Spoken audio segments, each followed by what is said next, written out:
that if I did certain things, I would change the world for the better. And the reality was that I couldn't do anything about it. Like, for instance, there's water shortages in California, and they tell you, the person who lives at home who's just trying to, bathe your kids and boil water or whatever, that you should conserve water. Don't run your water when you're like brushing your teeth or whatever, right?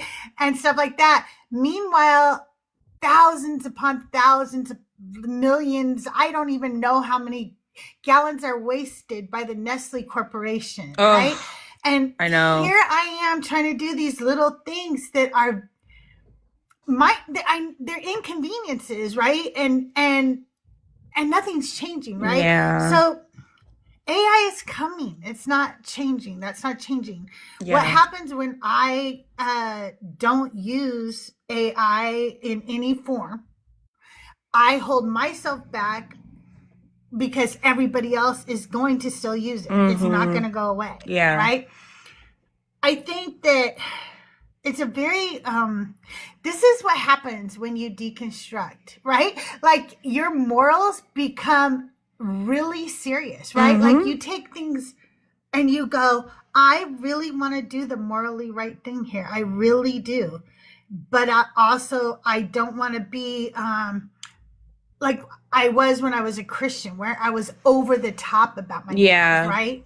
Like, you know what I'm saying? Like, where you're policing your thoughts, and things like that. I don't want to be that person either. So I am going to tell you that I have this I use ChatGPT in very cool ways, and I use it as a tool. It is a tool. It helps me a lot with my ADHD. And if there was something else that could help me this much, I would use it. Yeah. I really would. Yeah. So here's what I do, okay? And here's one thing I'm doing today. You can set up projects within your ChatGPT. And those projects can range from, I do all my writing through there. Like, I'll set up a project. I do my research, my drafts, everything. I'll have one project, like it'll be named the song, or it'll be named the sermon. I have like anti-sermons as an entire project. And then every time I start a new sermon, we start a new page within like that project. So there are so many things that I forget to do or don't have time to do. I don't really have any. I have mods who moderate my chat, but I don't have mods who like help me like they do other creators. I don't have people who are out there going, oh, let me, help you with your YouTube. Well, I have somebody helping me right now, like boost my YouTube, but not like do the little YouTube tasks where you need things fixed on YouTube, or you need, this or that or whatever. I don't have people like that. And a lot of creators don't. We just don't, right? But I also have ADHD, so I forget to do shit, right? And so it's really hard for me. So I just started this thing where what I have for my project for ChatGPT is I am going to make a master list of everything that I would need to do in a week, as a creator for my particular type of creation. When I go live, how many anti-sermons that I perform a week, taping the podcast, writing the songs, whatever it is, I'm going to make a master list of that. Then next week, I'm going to go through and tell, and things I do at home too, like my laundry, my dishes, whatever, everything that I do. And then next week, as I do things, I'm going to be telling in that project, my ChatGPT, how long it takes me to complete each task that I am doing it, what time I do it, how long it takes, and what have you, okay?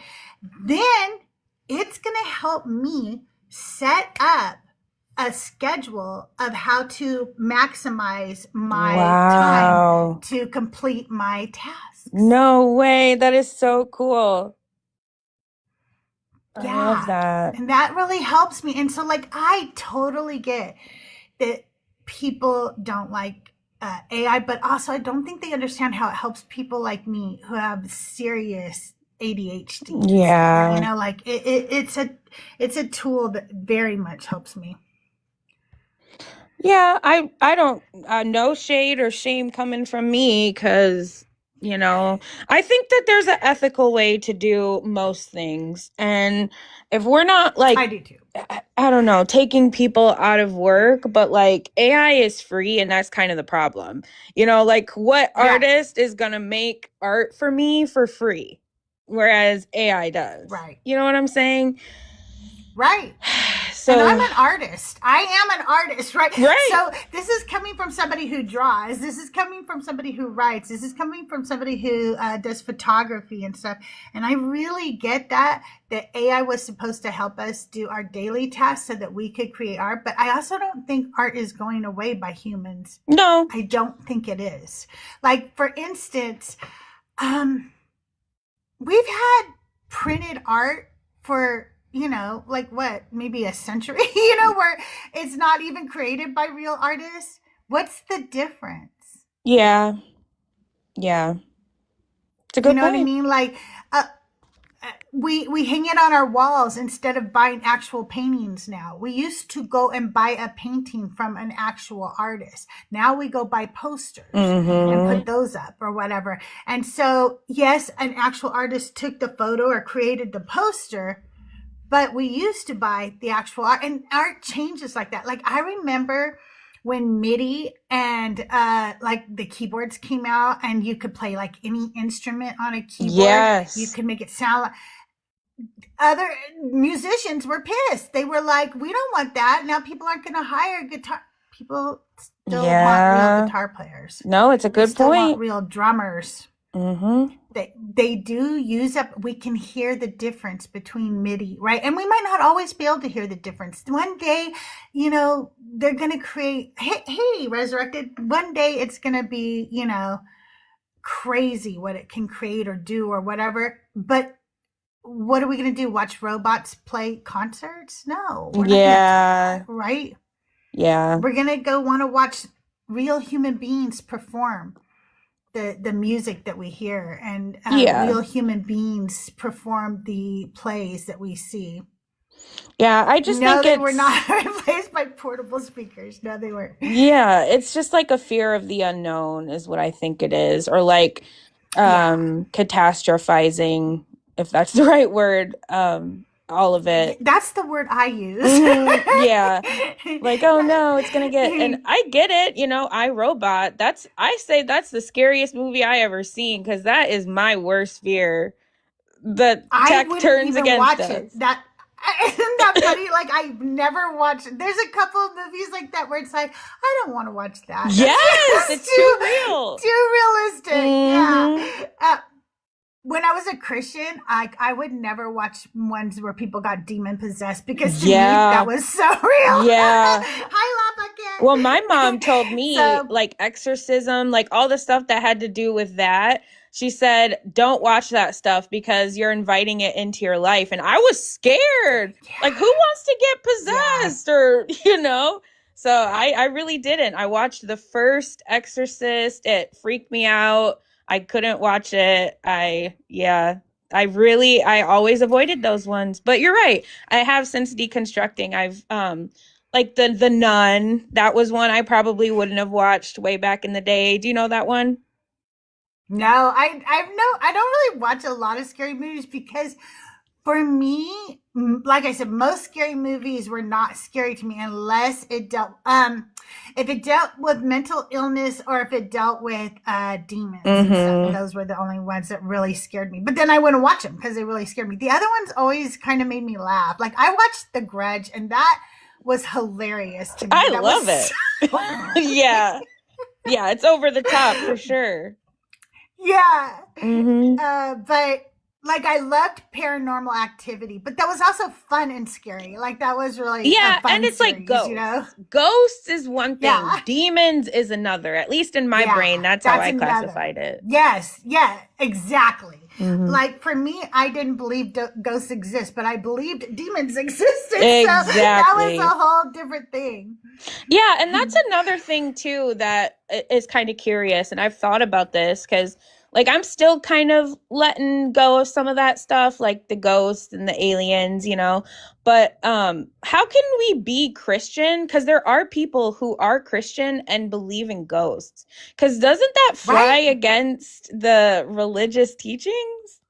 How's that possible? Well, that's a problem with it, because let me see. I want to check this because I used to have this verse memorized, but now that you bring it up, I want to know: is there a verse in Revelation or somewhere in the New Testament that says, "Do not talk to or for the dead, for they cannot hear you and they cannot help you," or something like that? I'm gonna tell you. I think no, no.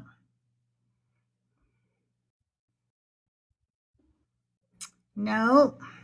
Honestly, that was kind of like one of the things to me, like in the back of my mind, is God real? Because it's like, if ghosts are real, and I really believed it for a long time because I had people in my life telling me like their ghost stories and stuff. I'm like, but how can God be real if ghosts are real? Because I believe them. I believe ghosts are real. You know, I've had my experiences, but they wouldn't be real if God was real. It was just like something that was kind of like in the back of my head. Yeah. Yeah. Right. Oh, Also, like, as ghosts. a Christian, you know, like your soul goes somewhere, so why would there be a ghost, right? Like, do you not go to heaven? Like that's what my question was. Because it's like, are we all getting called up to heaven at once and we're just resting in the ground waiting to go? Or do you go right to heaven? Because that's another teaching. Yeah. Yeah, and that's okay. So that one was a really hard contradiction for me because I could not understand why people said we went straight to heaven when Jesus said there would be like a day of judgment where he would come to judge the quick and the dead. Okay. But at the same time, I was smart enough to go like, well, what does that mean for like, I remember thinking, like, does that start from when, like, he came into the world? Or what about all the people who died before him? Exactly. Like, what about them? You know, like, I couldn't fathom that. Okay, for there is one God. No. Between us and you. No. I think I wrongly quoted a Bible verse when I was a Christian all the time. Because I cannot find it anywhere. And I remember quoting this verse: do not pray to or for the dead, for they cannot hear you and they cannot help you. And I don't know where I got that. Is there any writing anywhere that says the words, do not pray to or for the dead, for they cannot hear you and they cannot help you?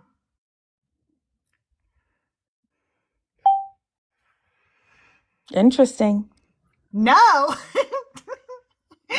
There I sure don't know isn't. where I got that. Oh no. That is just crazy. I did used to quote that. I know I did. Like, I know. Okay, here's why I know: because I had Catholic friends. So I used to like use that to be like, you shouldn't be praying to saints and stuff. See, Christians, we just make up shit, you guys. Yeah. But I'm going to admit it to you, okay? I'm going to tell you that I did it. But that being said, we know that in the Old Testament at some point, in the Old Testament at some point there is like law given, or a king or somebody puts down the hammer and says, no more necromancers, no more mediums, no more anything like that. Can you give me those Bible verses in the web version? I have to tell it web version because my ChatGPT is set to New Revised Standard Edition.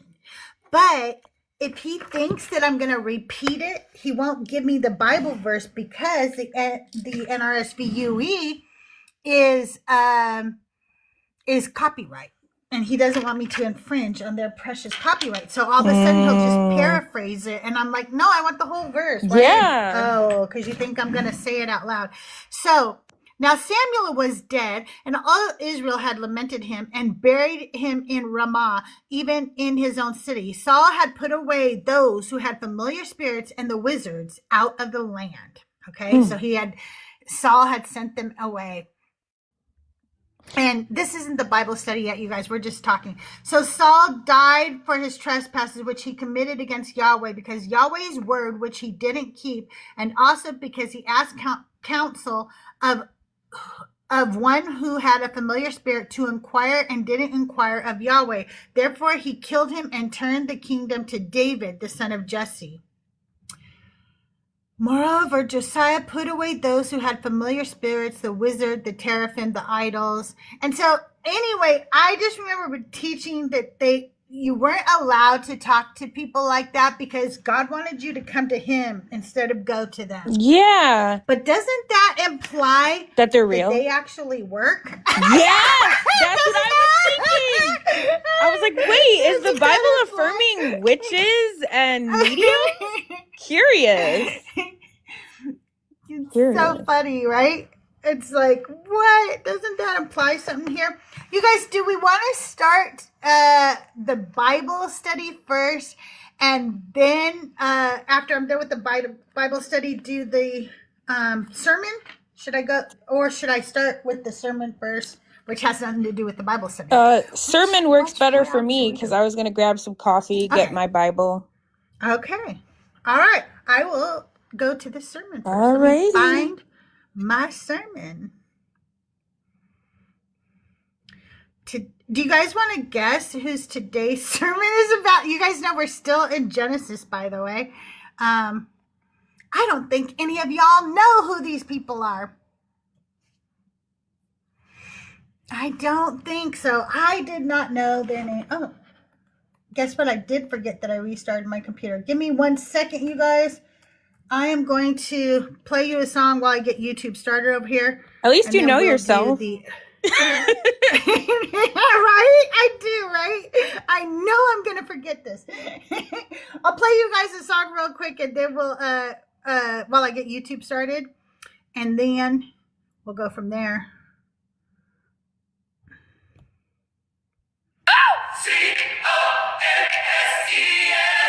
Consent is not an option to me. Consent. Respect the boundaries. C-O-N-S-E-N-T. No praying. No praying. No touch, don't speak to me without my fucking C-O-N-S-E-N-T. You love your neighbor, but you better ask first. You prey on trauma with that holy thirst. You'll catch these hands if you lay hands on me without my fucking C-O-N-S-E-N-T. Hey, if you don't get it, yes, you'll never have consent. I'm submit, bitch, don't get it bad. My body ain't a toy, dude, don't even play it without consent. Keep your filthy hands away. C-O-N-S-E-N-T. No praying, no praying, no touch, don't speak to me without my fucking C-O-N-S-E-N-T. My yes, my no is a no. Bitch, learn your scriptures. Learn your scriptures. If you know, you know. You quote the Bible when it benefits you. But fuck your book and fuck you too. You don't ask for consent because your God never does. He just takes what he wants and calls it love. Chosen without asking, punished without. This is what they preach that love is about. Your Jesus doesn't know. He demands you comply. Deny yourself, follow me, and don't ask why. Heaven's full of godly men who tell them send me first class straight to heaven. My yes, my no is a no. Bitch, learn your scriptures. Learn your scriptures. If you know, you know. You quote the Bible when it benefits you. But my consent ain't subject to you. C-O-N-S-E-N-T. C-O-N-S-E-N-T. C-O-N-S-E-N-T. No prayer. No touch, don't speak to me without my fucking C-O-N-S-E-N-T.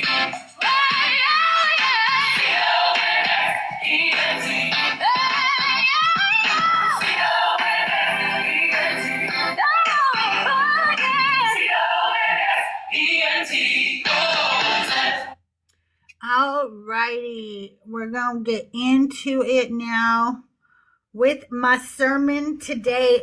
I'm gonna try my best with these names again. It's hard for me to pronounce it. I speak English and some Spanish. Hebrew is not one of the languages I speak. Hey, Quan. Welcome in. Dreams can come true. Silly Goose, Godwin, Glitter, La Paquette, Robin, Tahir, of course. You guys, welcome in. Welcome in. We're going to start today with my sermon called Mehetabel, Madrid, and Mezahab. That's who's next.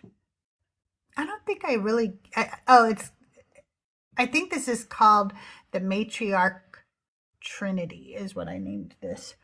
So here we go. I would have never guessed that, by the way. I know, I would have never guessed it either. Wait till you find out, though. Like, this is pretty cool. Okay, it's pretty cool. This has been so enlightening to me. I cannot tell you how much I learn every time I start a new one. And the next one, phenomenal one. Okay. I am working on something so cool for you guys. I think that next week I will be releasing a sermon and a song that go together. And I've never done that before. I mean, I have a sermon and a song that go together, but I didn't release them together. So stay tuned for that, okay? So this is Genesis 36:39, the tripod. Hadar died, and Samlah of Masrekah reigned in his place. The name of his wife was Mehetabel, the daughter of Matred, the daughter of Mezahab.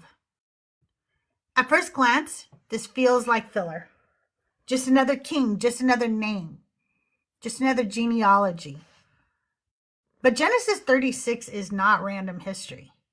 Verse 31 already told us what this chapter is doing. These are the kings who reigned in the land of Edom before any king reigned over the children of Israel. This is comparison. Edom, organized, crowned, structured, human monarchy established. Israel, no king yet, struggling, claiming that Yahweh alone is king. This chapter closes Esau's national file. And instead of ending on a king, it ends on 3 women. Mehetabel, daughter of Matred, daughter of Mezahab. 3 generations, clustered, placed deliberately at the end. In a patriarchal text where women are barely named, 3 Edomite women close a nation. These women are not decorative. They are the tripod that holds the lens in which we are to view Edom. Before we judge them, before we compare them, before theology steps in, we see a nation supported by a triad of very memorable women. The 3 legs of the tripod. Before we interpret, before we speculate, before we theologize, we start with what we know. The names in the order they are given. First, Mehetabel. Her name in Hebrew means God does good, or more literally, God makes good, or God does well. This is the plain meaning of her name. And because of my strong Christian upbringing, and Tahir, you can come off mute for this because I know I'm going to get a response from you on this, okay? And because of my strong Christian upbringing, I cannot help but when I hear her name, think of the chant that we all repeated in our sleep. God is good. all the time. God is good. All the time. God is good. That's Yep. right. God is good. That's what her name brings to mind. Second, Matred. Her name comes from a Hebrew root that carries the idea of pursuit, pressing forward, chasing, moving with force or intention. Not passive, not expelled, but active motion. Her name carries movement. Third, Mezahab. Her name means waters of gold or golden waters. Gold, value, abundance, flow. That is what her name means. No commentary yet. No tradition layered on top. Just this. God does good, pressing forward, waters of gold. 3 women, 3 names, 3 identities preserved. And the text gives them to us in that order. Why this placement matters. This is a sermon, Clara, that about 3 women in Genesis. This is not Israel's genealogy. This is Edom's, and that matters. In Israelite genealogies, women are typically named to move the line forward, to identify the mother of a significant man, to clarify inheritance, to carry us through the covenant story. They are connective tissue. But here, 3 women close a nation. Not 1, 3. And in Hebrew imagination, numbers are not random. 3 signals completion, 3 signals stability, 3 establishes a pattern. A matter is confirmed by 2 or 3 witnesses: Abraham, Isaac, Jacob, the Holy Trinity. The rhythm of repetition, once, twice, 3 times. 3 carries weight. It creates structure. It creates finality. It creates emphasis. So when a genealogy closes with 3 women, we are not looking at filler. We are looking at deliberate pattern. And not Israelite women, Edomite women. According to tradition, it is Moses himself writing this down. And even if we do not hold to the Mosaic authorship, it is still a Hebrew scribe preserving these names. That means something. These women were prominent enough that a Hebrew writer knew their names and chose to record them. Why? Was it admiration? Was it contrast? Was it rhetorical framing? Genesis 36 already set up comparison. These are the kings who reigned in Edom before any king reigned over the children of Israel. Edom, human kings, established monarchy. Israel, claiming Yahweh is king. And let's be clear about the world they live in. At that time, kings were already being treated as gods. Pharaoh wasn't just a ruler, he was divine or the son of God. Human kings were trying to elevate themselves into cosmic status. And here we have a cosmic God choosing to call himself king. That's strange. He is more than a king. He is supposed to be the creator of everything. And yet he adopts the language of a throne, of hierarchy, of monarchy. While human kings were trying to become gods, the God, for whatever reason, not only wants to be the only God, he wants to be an earthly king. That raises more theological questions than I have time to answer. So when the writer ends Edom's royal line, not with a king, but 3 women, we have to ask, is this simply structure or is it commentary? Was this a subtle dig? Was this patriarchal framing? Was this a way of saying they may have kings, but who wears the pants in the family? And if it was meant as diminishment, why are their names so powerful? What the rabbi said. Before we build our own interpretation, we have to acknowledge that Jewish tradition has sat with the text long before us. Genesis 36:39 names Mehetabel, the daughter of Matred, the daughter of Mezahab. Jewish commentators absolutely noticed this verse. They just did not read it the way we are reading it. Rashi, the 11th century French rabbi, treats this verse as a genealogical record. For him, Mehetabel, Matred, and Mezahav function as identifiers. They clarify lineage. They establish royal succession. They anchor the legitimacy of the king. The women are present, but they are not centered. Ibn Ezra approaches the text historically and linguistically. His focus is on Edom's political structure, the order of kings, the plausibility of early monarchy, the sequencing of reigns. Again, the women are preserved, but they are not expanded.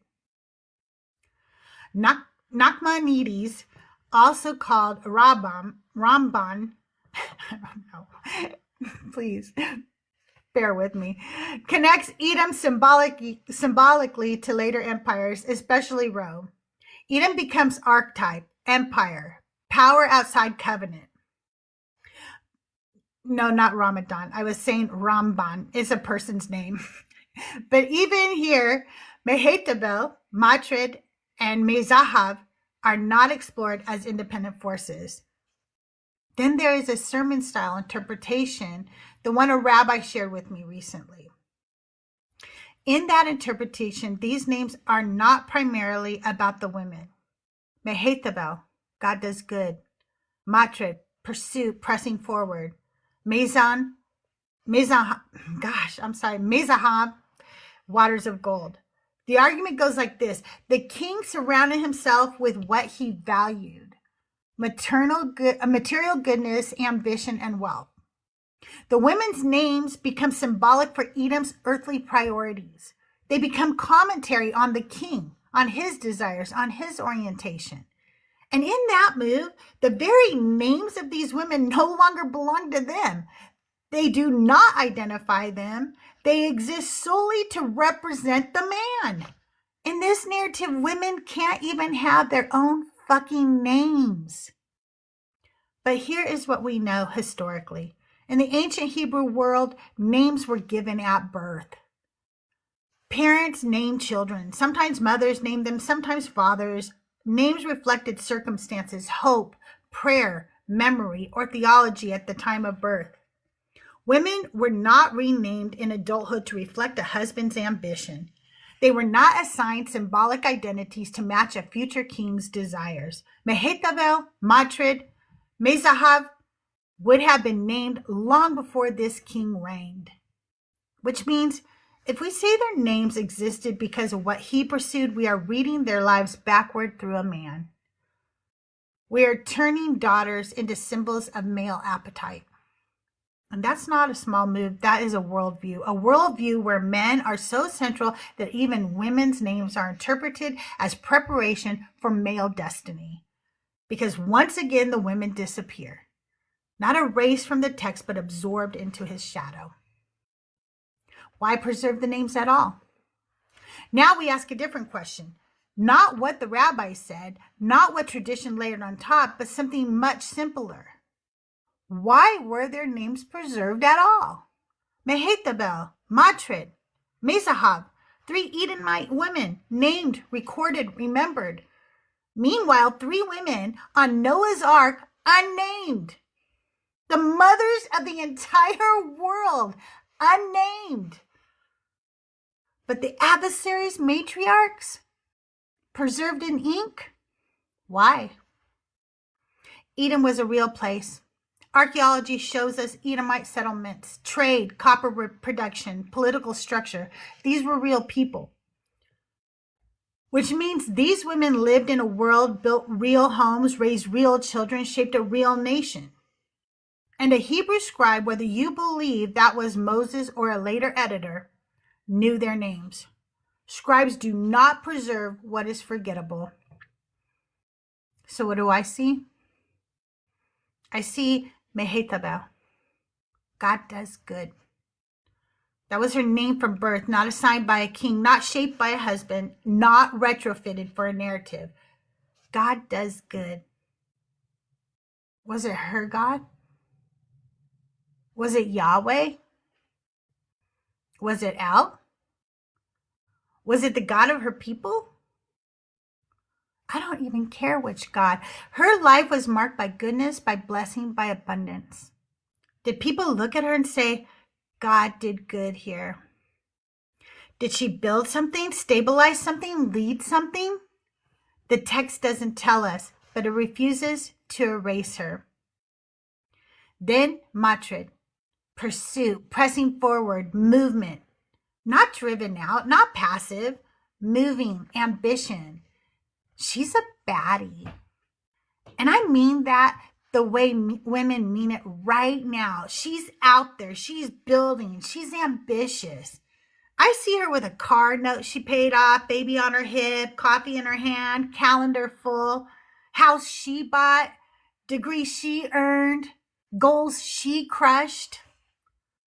She's like my daughter-in-law, a doctor, graduated from Harvard early, went to med school at Columbia, ran every major marathon in the world, gave birth to the most beautiful grandchildren any grandmother could ask for. That kind of woman is powerful. That kind of woman threatens patriarchy. Because ambition in women has always unsettled systems built on male dominance. Then Mezahab, waters of gold. Not a coin, not a necklace, waters. This woman wasn't born with a silver spoon in her mouth. She was born bathing in gold. Wealth, influence, power. Money is power, and powerful women are dangerous to fragile hierarchies. And here is what I cannot ignore. Israel's text forgets its own mothers. But Edom's women were so formative, so present, so impossible to ignore that even a patriarchal scribe had to write them down. That tells us something. You can frame them, you can reduce them, you can reinterpret them through a man, but you cannot erase them. They were too memorable, too structural, too powerful. A tripod strong enough to hold the lens steady. We don't know, and that matters. Here is the honest truth. We don't know. We know their names. We know their placement. We know their relationship in the genealogy. We do not know exactly why they are there. And I'm not going to pretend I do. For thousands of years, men have filled in the blanks. They've speculated. They've theologized. They've taken one sentence and built entire personality profiles for women who were never given a voice. And I'm just not buying that we have to keep doing that, especially when the pattern in this mythology is clear. A woman cannot exist without orbiting a man. And I reject that lens. We don't live in that world anymore. We live in a world where we name ourselves. When I was a kid, there was no internet. There were CB radios. You gave yourself a handle. You would say, breaker, breaker, 19. That is literally what you had to say when you joined a channel. I was too young to be on a CB radio talking to guys I probably shouldn't have been talking to. But that's a whole different sermon. On CB radios, you named yourself. You gave yourself a name that is called a handle. I was young. I was trying to flirt with guys, so I named myself Snow Bunny. I was a teenager, so I knew what it implied, and I named myself Snow Bunny because I knew what it implied. It was meant to imply that I skied or I did coke, and I didn't do either. It was stupid. It was really a dumb name, but I was a teenager. That was my first experience naming myself, and I chose something ridiculous because I was a kid. Then the internet came. My husband and I became Agent 99 and Agent 86 because we loved Get Smart.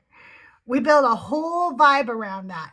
We had a business named Secret Agent Enterprises. We were not secret agents. We weren't detectives of any kind. We just liked the name. It was fun, it was nerdy, and it was us. Then I built a reselling business called Go Plethora because I had a plethora of stuff that needed to go. And I liked how it sounded, and it worked. thousands of reviews, high ratings. I built something real.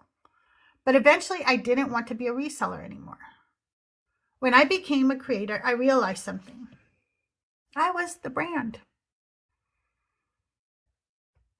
So CrystalJae was born. Crystal is my name. J carries meaning only certain people close to me fully know. And now I'm critically CrystalJae because I want women to critically think about this text, about this religion, about this God, about patriarchy and our place in society. Names evolve. Names carry intention. Names tell a story about who we are becoming. These women's names have been sitting in this text for thousands of years. Men have speculated about them. Men have framed them. Men have turned them into symbols of male appetite. But here's the thing. You don't get to tell me from your male perspective who these three women were based on one sentence in a patriarchal document. If you can speculate, so can I. And I speculate that these were formidable women, badass women, women who stood out. I'm not saying Edom was feminist. This is the ancient Near East. I am far from naive. But these three were something. I refuse to let them be renamed into ornaments of a king's ambition. Just like I refuse to let men rename me, shrink me, reframe me, or diminish me. We don't know exactly why they were preserved, but we do know this. Their names survived, and I will not let patriarchy be the final voice on what those names mean. So here is where I land. We don't know exactly why these women were preserved, but we do know who has controlled the interpretation for thousands of years. Men formed inside patriarchal systems, men trained in patriarchal theology, men asking questions from a position that already centered themselves. That is not neutral. So women have to start asking different questions. Not the questions handed to us, not the assumptions we inherited, not the narratives presented as sacred simply because men declared them divine. We have to ask, what if the interpretation itself was biased? What if patriarchy has been reading itself back into the text and calling it holy? What if the reason women are flattened in these stories is not divine design, but male control? We can no longer tolerate theology that consistently orbits women around men and calls that righteousness. We can no longer accept narratives of submission as sacred. If men have speculated about these women for centuries, we are allowed to push back. We are allowed to reinterpret. We are allowed to refuse diminishment. This is the year of our Lord, Bad Bunny 2026. Not only should no woman anywhere feel obligated to worship a system that erases her, but the world needs to stop worshiping a God who created humans to exist on a spectrum while the scripture attributed to him perpetuates rigid gender norms, misogyny, and patriarchy. And before we close, we come back to them. Mehetabel, Matrid, Mezahav, blessed, ambitious, prosperous. These are three royal badass women.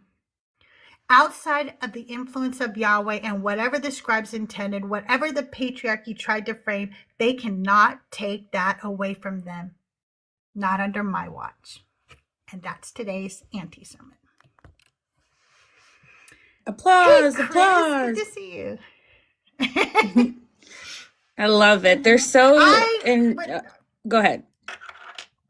Oh, no, I was just going to say, I would not have guessed they were the next ones. Yeah, no, But, man, they're so powerful. I just really love that. They're inspiring. They really are. And I really do think that,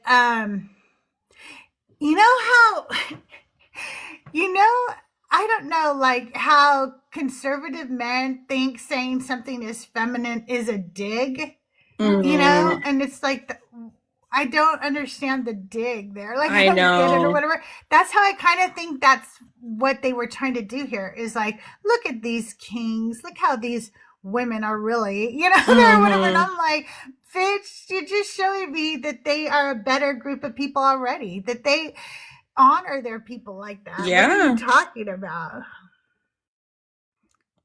Yeah, I love that the whole don't call people PUSSY because it means that they're like weak, but it's like, but they're so strong. They literally give birth to life. Like, come on.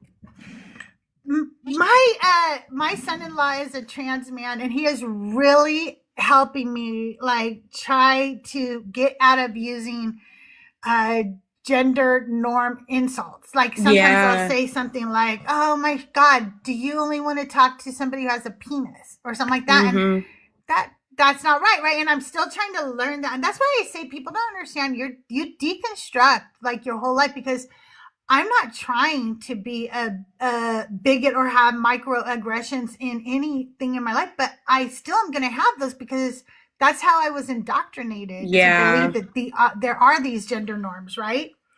Hi, Jerry. How are you today? Hey, I'm good. I really liked you. Welcome to the show. Thanks. I loved your reading. Thank you.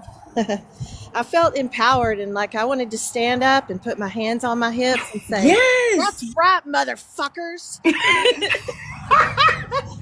Awesome. Well, you guys, all of these sermons are on my podcast, Anti-Sermons, and they are, I did not get it to Apple yet. We will get it to Apple, but it's on Spotify podcast, Amazon, Audible, all the other places. Cool. There's 2 episodes out right now, and I will be putting some bonus episodes out, so keep an eye out for those. But I do the readings live right here, about 2 a week, and then the episode comes out on Wednesdays. So make sure you guys check those out. Yeah, for sure. I'm outside near a creek. Is it too loud right here where the highway is? No, I can hear you. Okay. Hear you. My dog needed to walk a little bit, so. But I wanted to say that I think those women were remembered because of their compassion, and they probably stood up for people that were compromised in some way, because if you look at history, the people that were, fighting for civil rights or fighting for the less, the people that weren't as advantaged, like, that were already vulnerable in our society. So they probably stood up for what was right, and they had a backbone, and people saw that. Like what you just did when you read that. You're just declaring your strength, that you your worth. Yep.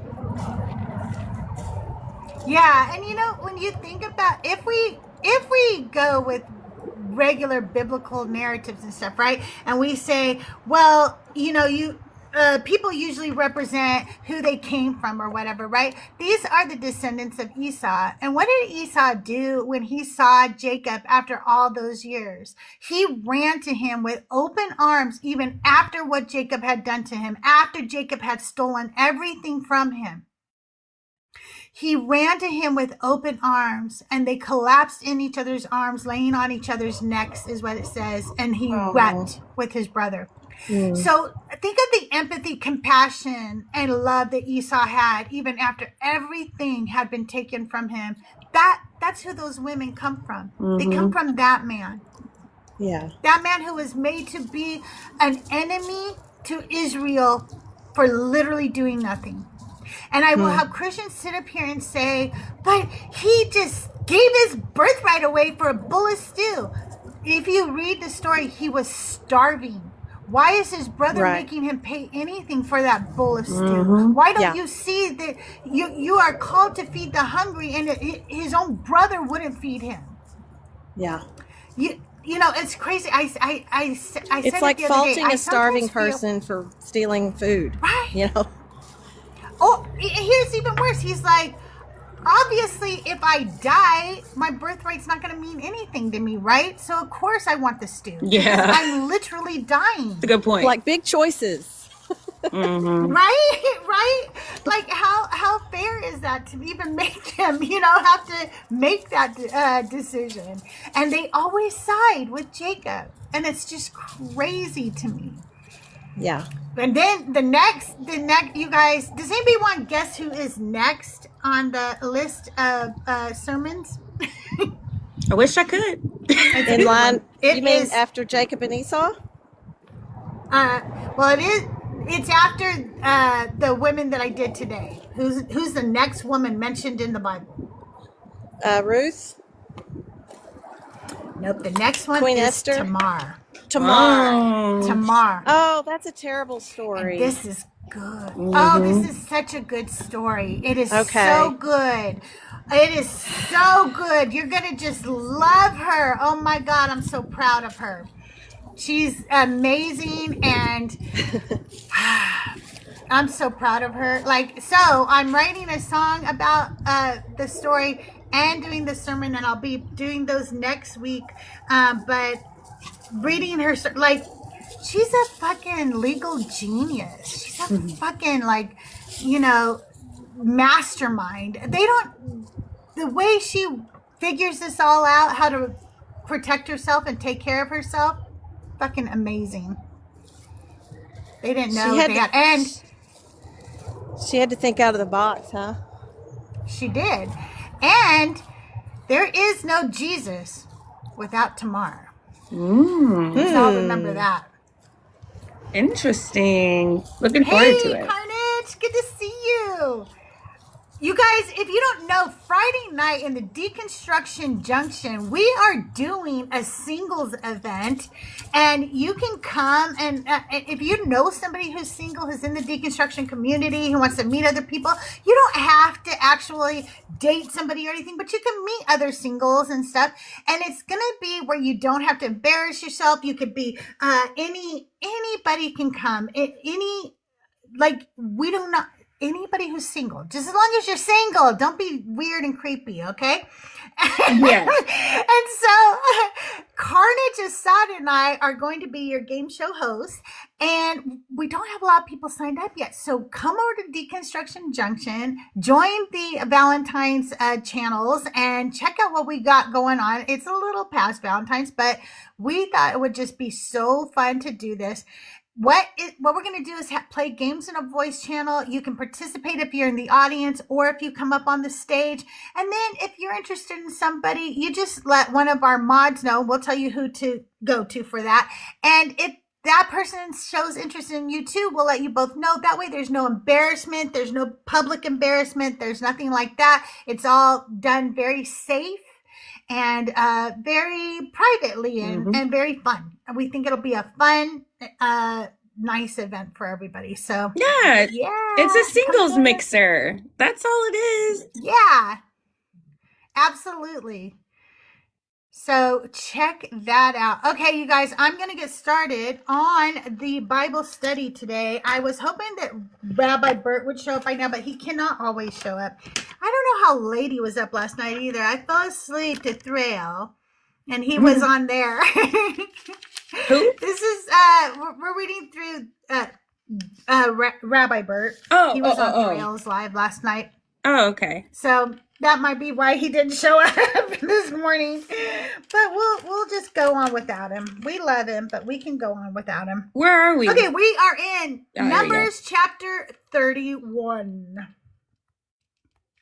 The Lord spoke to Moses, saying, "No, I don't know. I have changed the way I read my podcast. The first few episodes, I probably sound really stiff and stuff. Doug said I sounded like Miss Rachel.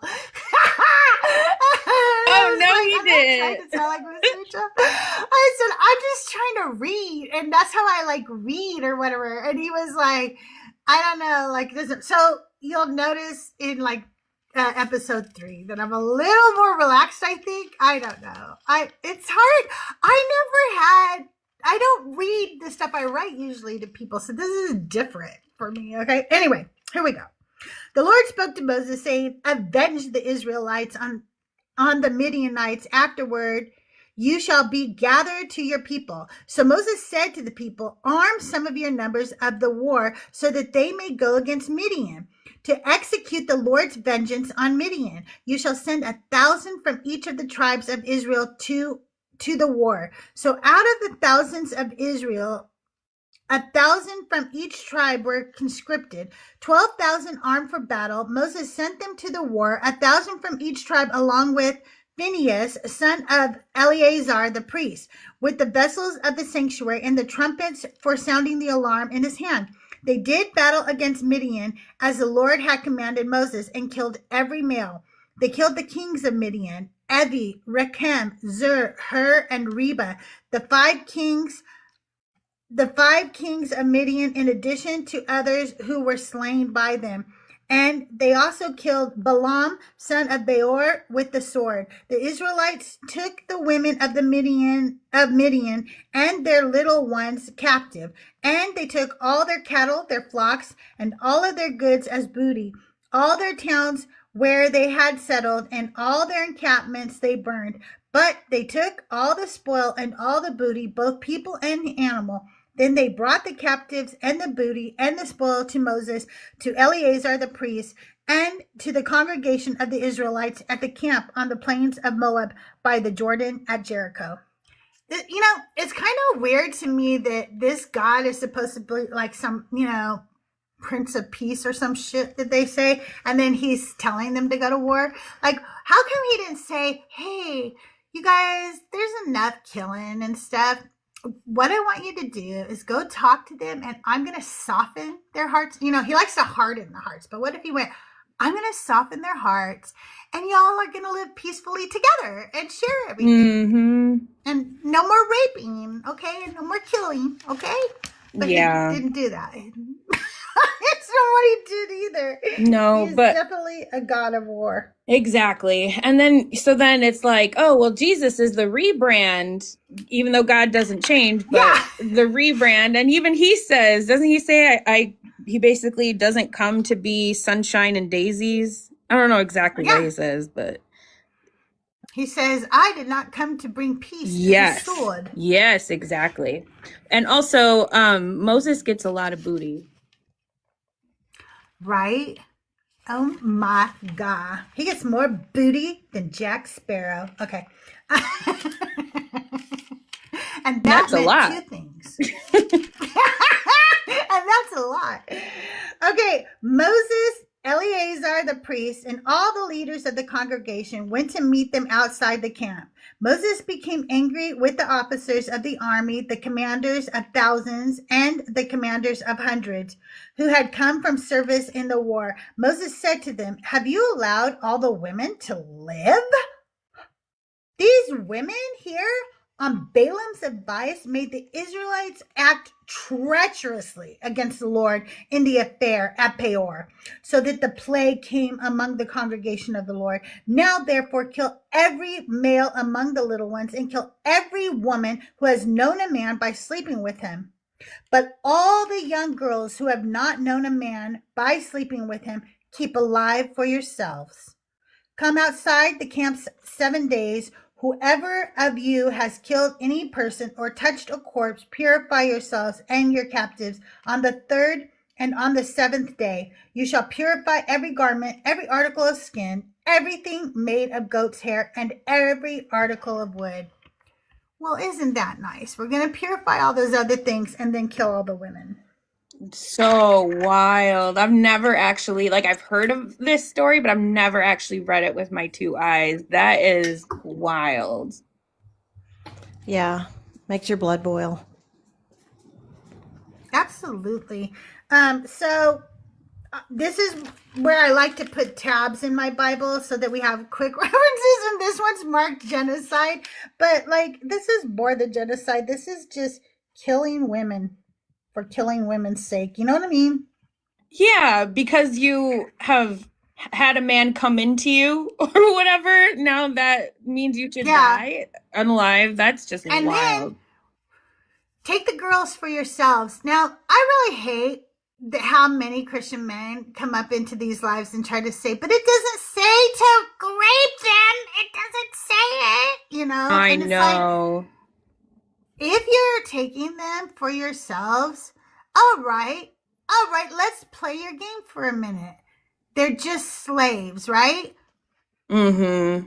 They have to do whatever the master says. Like that literally means, yes, if the master wants to grape them, they have to do that too. But, And I they're think it conditioned says... with fear. Oops, sorry. No, go ahead. Oh, sorry. They're No, go ahead. I conditioned was with moving fear my camera because around. oh, I was just saying because they're conditioned with fear because they know how many women have lost their lives for literally no reason. So you're in a fight or flight mode all the time. Yeah. Mm-hmm. And I think it says a lot about the people, but the men specifically who will say that, because that means in their mind, you can do all of those things to those people, take these, young girls, and we know that they're young, and think that at some point, they're gonna, none of that is gonna matter and they're gonna want to be with you. Like, Yeah. No, that's not real. Even if they act like they want to be with you, it's out of fear. Yeah. It's not from nurturing and treating them like a, exactly queen and the way they should be treated, with respect. It was all just out of submission, and it still runs rampant in the New Testament. Yeah, absolutely. Eleazar the priest said to the troops who had gone to battle, "This is the statute of the law that the Lord has commanded." So they'll try to say that this isn't from God. It says so right here. It says so in verse 21. This is the Lord commanding. Gold, silver, bronze, iron, tin, and lead, everything that can withstand fire shall be passed through fire, and it shall be cleaned. Nevertheless, it shall also be purified with the water of purification, and whatever cannot withstand fire shall be passed through the water. You must wash your clothes on the seventh day, and you shall be clean. Afterward, you may come into the camp. So, I don't know if you guys know this, but when they wash their clothes, I've been told that the way they do it, that's when they would bathe. They would just walk into the lakes and rivers fully clothed. That's what it means by washing their clothes. And that's where baptisms and shit come from. It's a cleansing purification thing that they stole. The Lord spoke to Moses, saying, "You and Eleazar the priest and the heads of the ancestral houses of the congregation make an inventory of the booty captured, both human and animal, their property." Booty! That's wild.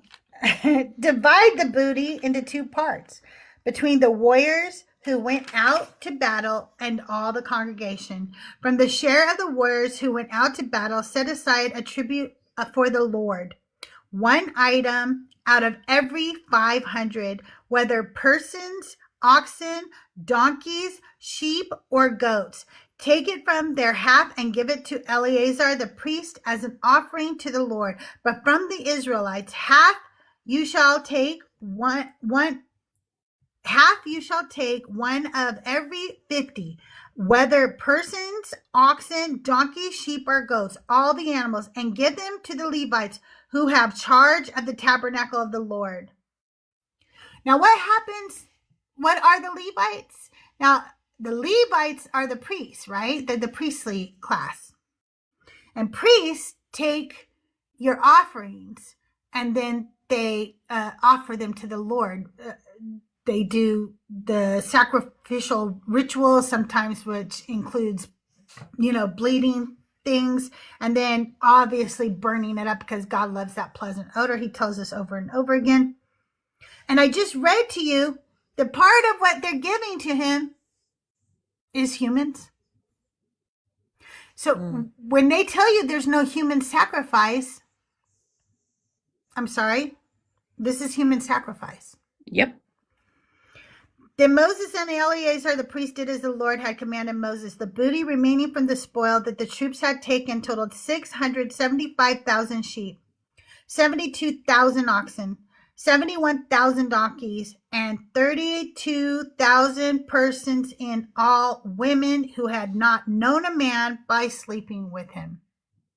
That's how many women were given to the Lord. Wow. 32,000? 32,000. Wait, is it saying, because it says mine That's says little girls, you plunder. guys.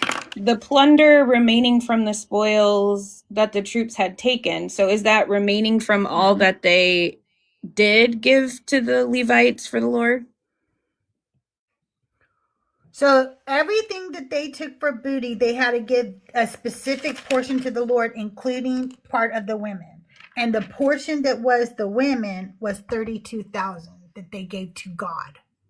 So they took even more than that. I mean, this is just the portion that they give to God. Okay. Wow.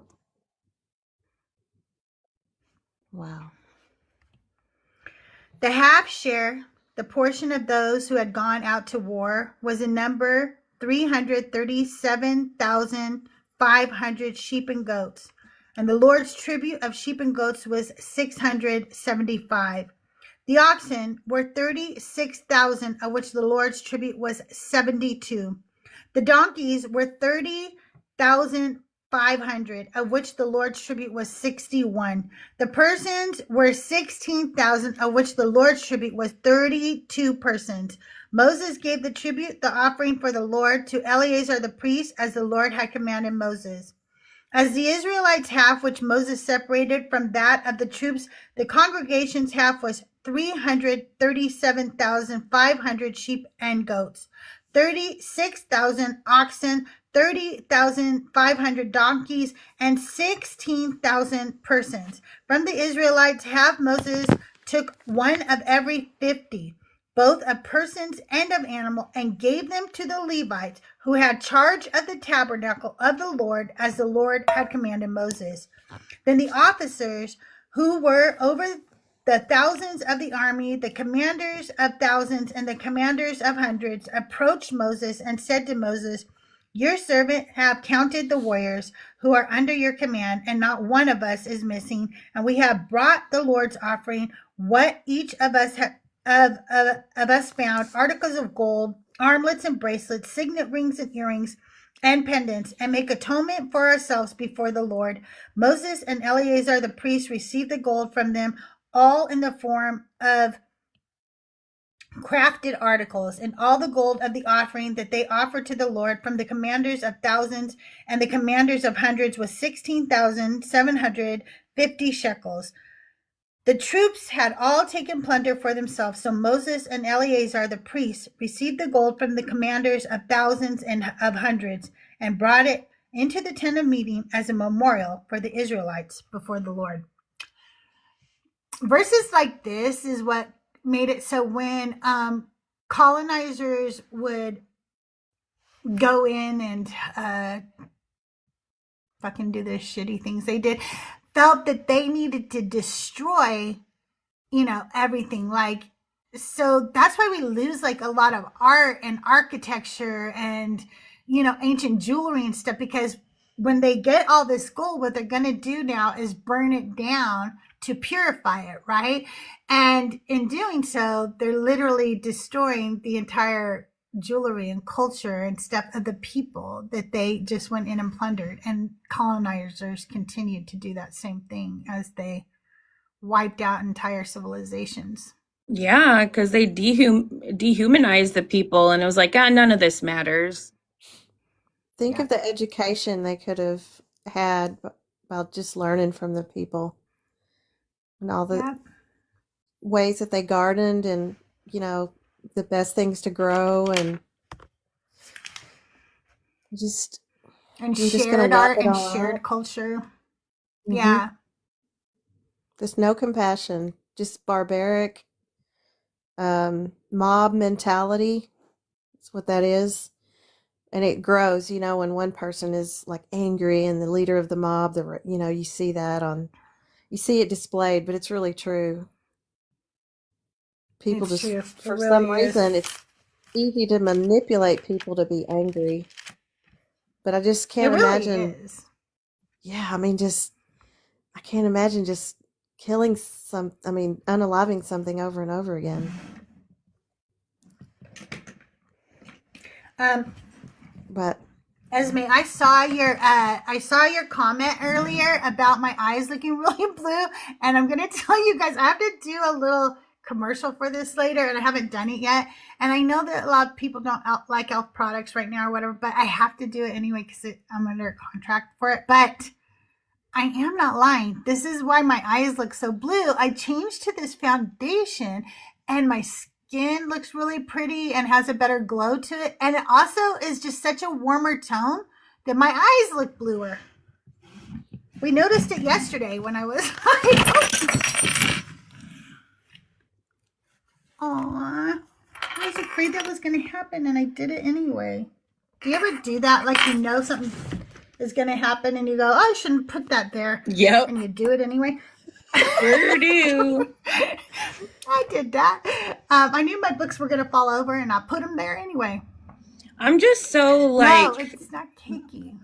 Just the barbaric. That's the best word to like describe all of this, because like, I don't know, it just doesn't make any sense. Like, how can you say that like this is just when you did the killing, you did the thing? Now why do you need to go above and beyond and take all of their things and destroy them as an offering to this God? What does he need the offering for? You did the thing he told you to do, you know? Yeah, exactly. Exactly. Yeah, it has SPF 50 in it. So yeah, it does have SPF. Ooh, it's nice. called Halo Glow Skin Tint. I think it's funny that his is sitting in my chat right now. Tell me how this God loves me and how he loves me. When we just read verses where God literally tells men to kidnap little girls and kill women. This God does not love me, and you don't love me either, because you perpetuate the bullshit in this book, sir. You don't love women. You hate women. Sorry. Your actions show us. Hang on one second. Let me let my kitty out. Actually, Tahir, could you do a quick commercial for me? Sure. Welcome in, everybody. We've got 15 viewers in here. Good to see you all. Thanks for being here. 34,000 likes. That's not too bad, but our live goal is 100K likes. So we've got a long way to go. Make sure you're tapping. Shares look good. I think there's enough in here. We could get that over 100. So if you wouldn't mind, if you haven't yet, pushing the repost button, copying the link a couple times, sharing to some people, so we can get those shares up. And then we are still working on the gift goal. If you have any coins to spare, you can donate towards that, or, send any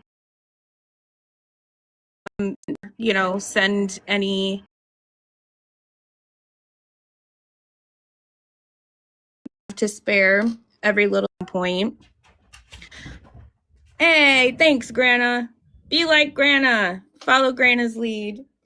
And then if you haven't yet, send up your daily heart me. It's 1 coin. And then go collect your points. And yeah, there we go. Welcome back. Hey, Schley. I'll have to get up in just 1 second, but I'll be right back. I just have to let my dog get back in. Yeah, to go out. Okay. Also, yes. Hi, Schley. Hey, Schley. Hey, Grana Zana. Dreams. Robin, everybody. If you're friendly and you want to come up, it's not Believers Bible Study Day. You are more than welcome. Okay, we're in Numbers chapter 32. How many more numbers do we have? Because I know we're at the end. We have 33. It goes to 35.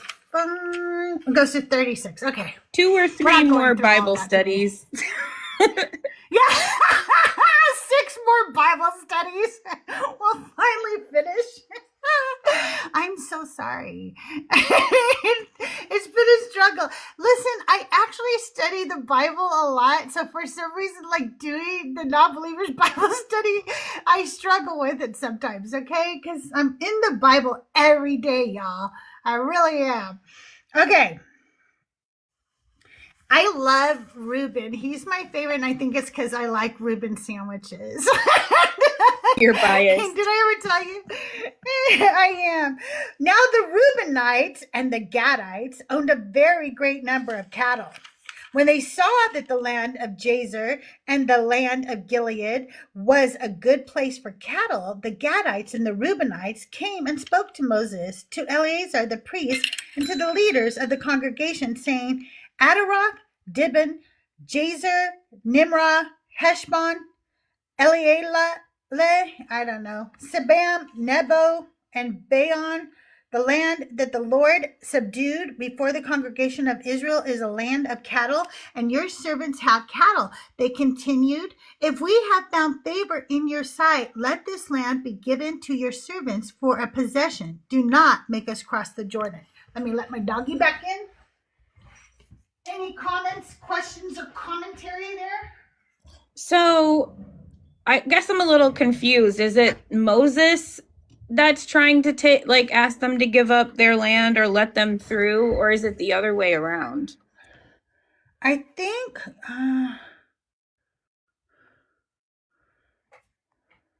let's do this. Sometimes this helps me.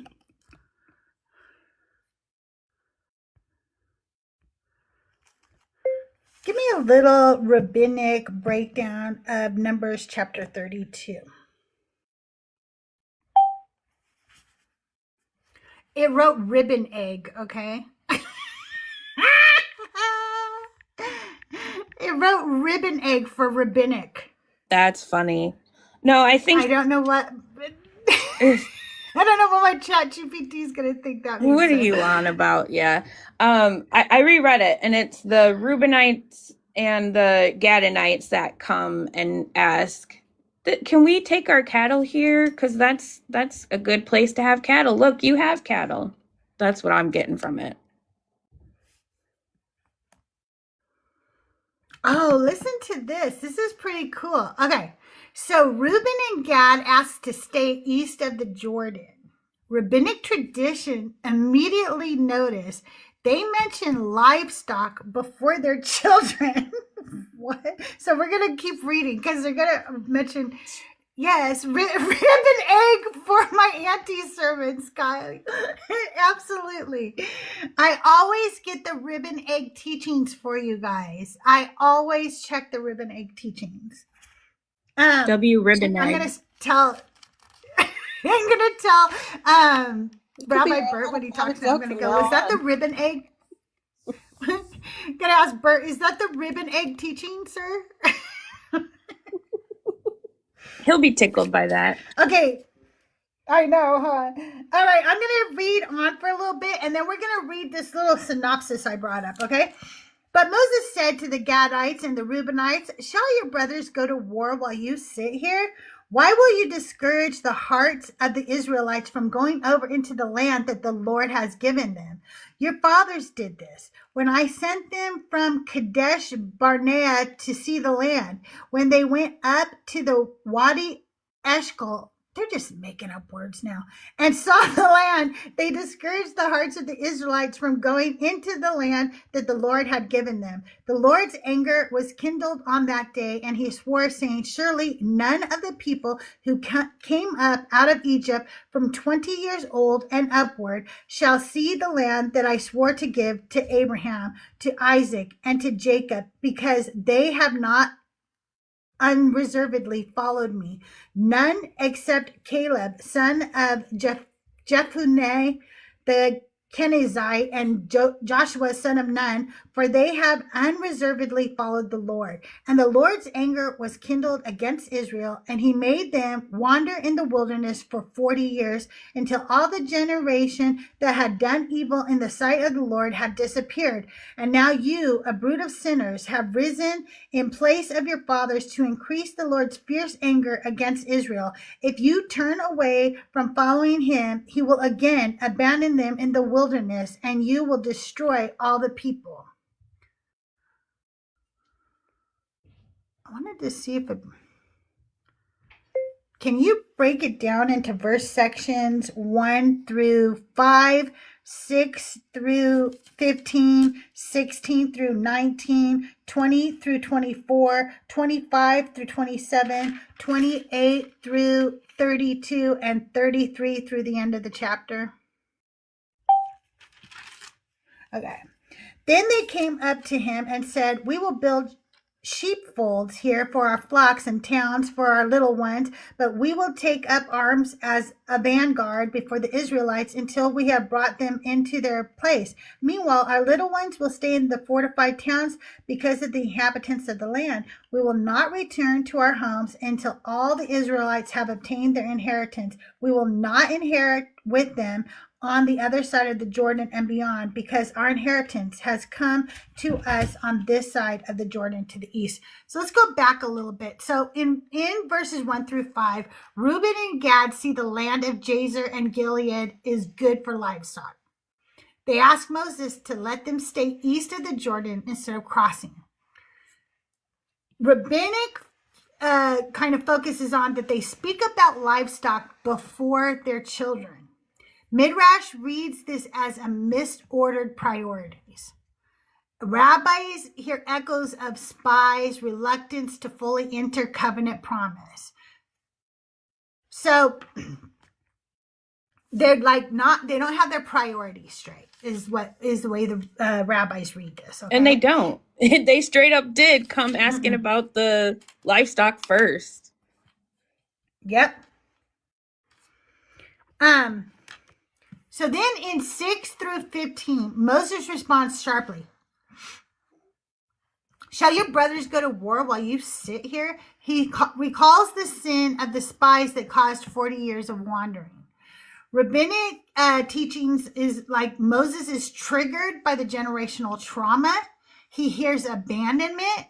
The language, a brood of sinful men, mirrors earlier rebellion language. This is about national morale. Unity is fragile here. So he's afraid that they are, going to cause some issues within the tribe.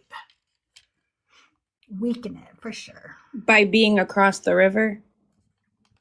By not by abandoning them and not staying together.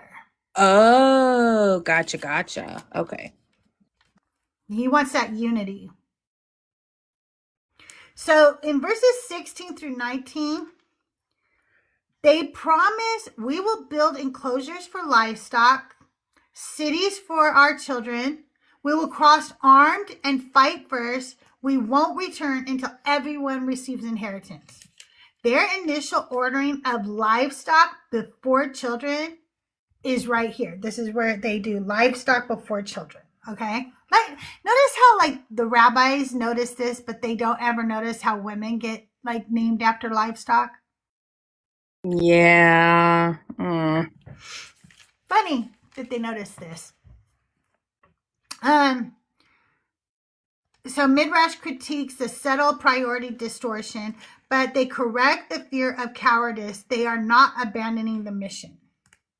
So that's the rabbinic teaching there. So we're going to read on from 20 to 24. So Moses said to them, if you do this, if you take arms to go before the Lord for the war, and all those of you who bear arms cross the Jordan before the Lord until he has driven out his enemies from before him, and the land is subdued before the Lord, then after that you may return and be free of obligation to the Lord and to Israel, and this land shall be your possession before the Lord. But if you do not do this, you have sinned against the Lord, and be sure your sin will find you out. Build towns for your little ones and folds for your flocks, but do what you have promised. So Moses creates a formal condition. If you cross armed and fight, you may possess the land. If you do not, you will be guilty before the land. Rabbinic significance is this becomes the legal template for conditional vows. The Talmud later derives rules for valid contracts from this structure. The condition must be explicit. The positive and negative outcomes must both be stated. it must be actionable. This is known as the condition of the children of Gad and Reuben. I'm going to write that down. Interesting.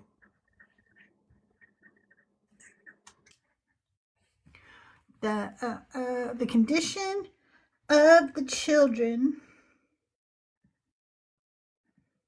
of Gad and Reuben sandwich.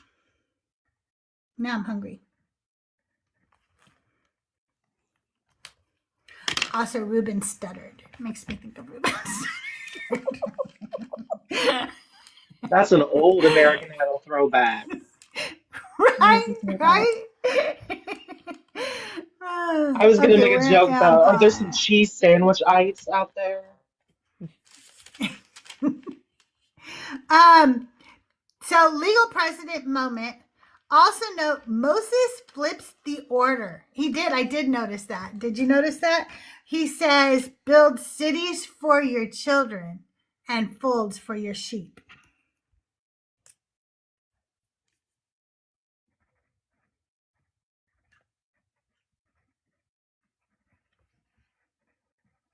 Okay, now I have to highlight this.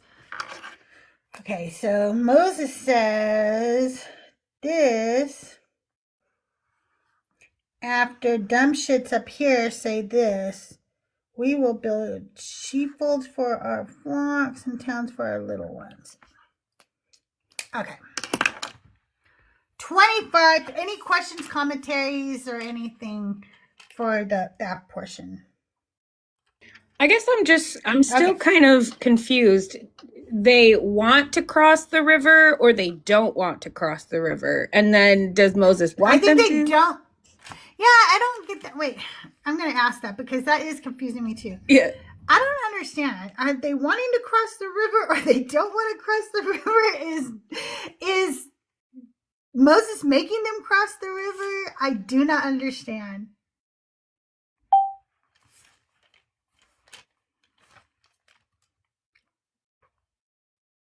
Israel is on the east side of the Jordan River, okay? The promised land is on the west side of the river. Everyone is supposed to cross the river and take the land together, okay? Okay. This land right here, they're saying, is perfect for us, okay? So they're saying, like let us stay here. That triggers Moses, okay? And we already know why he's like freaking out because he thinks about the spies. He thinks about wandering around. He has trauma, okay? He has PTSD. So he's like, I don't like this shit, you know? And then what they actually meant, they respond, no, that's not what we mean.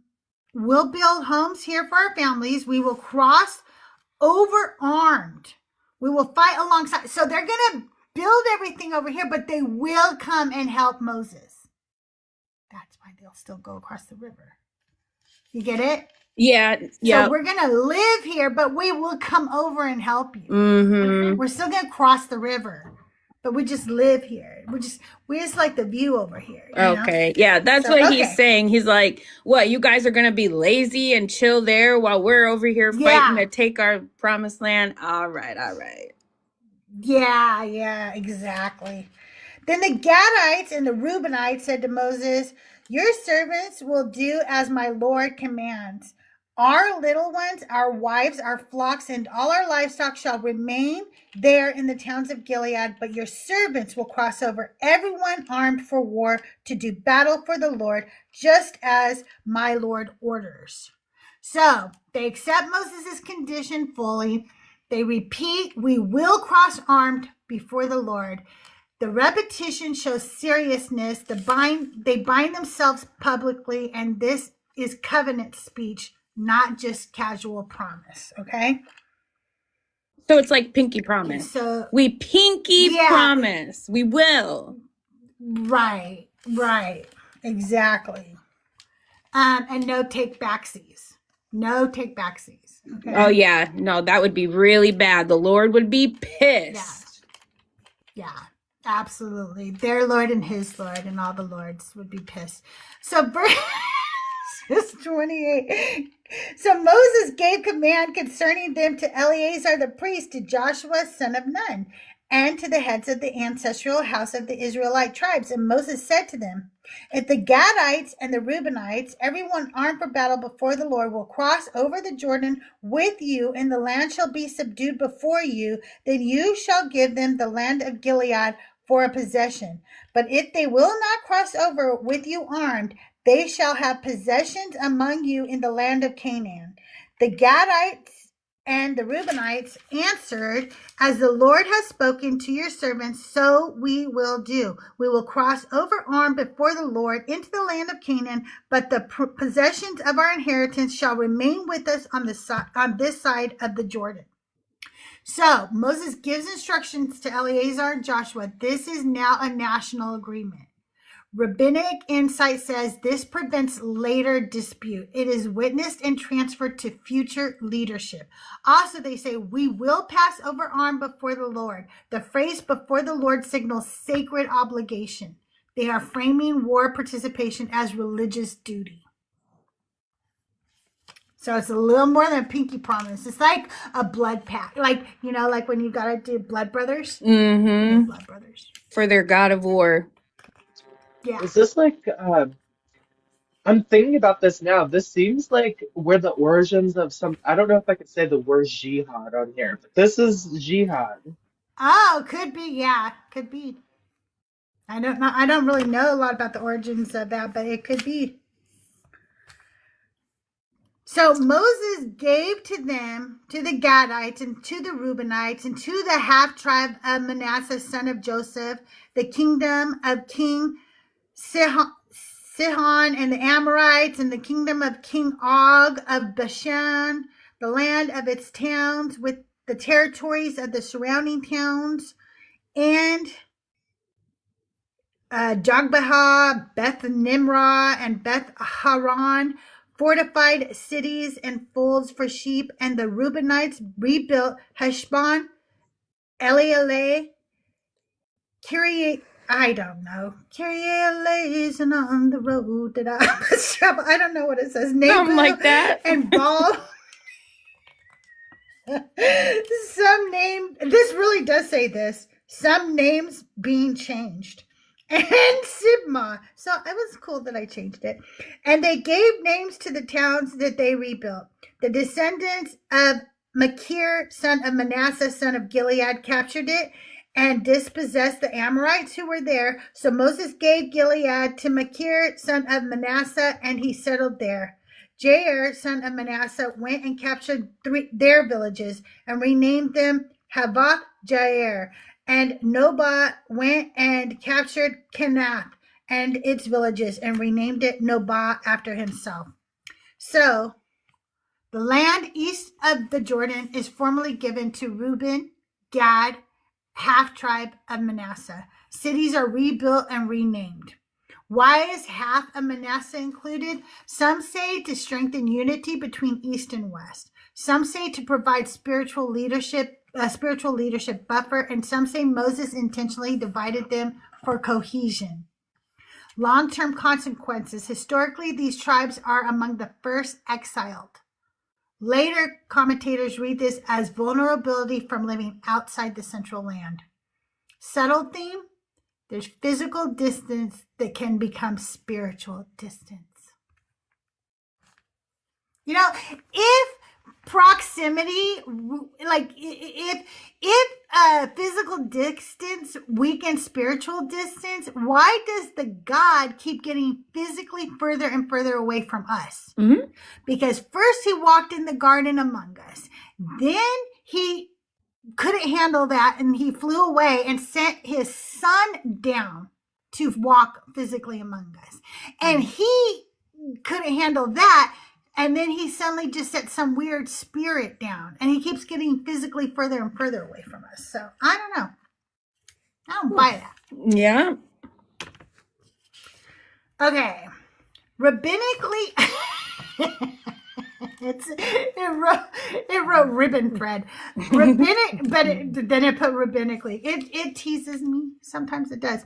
Okay, rabbinically, number 32 becomes about wealth versus covenant loyalty, unity versus fragmentation, conditional speech and legal structure, geography shaping destiny, the danger of settling slightly outside the promise. It's not portrayed as outright sin, but it carries caution energy. Yeah. Yes, it does. There you have. There you have it. We're gonna end there today because, like, I get bored with all this fucking. Oh my gosh. I'm so glad. I was looking at all the rest over here. I'm like, oh man, how much more of this we gotta do? Because it's so boring. It is. So when it's they changed captured- my background. When they It's changed my captured villages, did that mean they took them as prisoners of war? They were their prisoners after they took the villages? Some of them were sacrificed. Some of them are become probably slaves. Yeah, no, they're slaves because he tells them that to go in and make slaves from the nations around you. They're their slaves. So they already knew that they could do that. So that's what they felt gave them permission. It's right? the template for colonization. I see. What are they doing with all the people they capture? And is this this is before law, right? So this is before you can make slaves of the nations around you.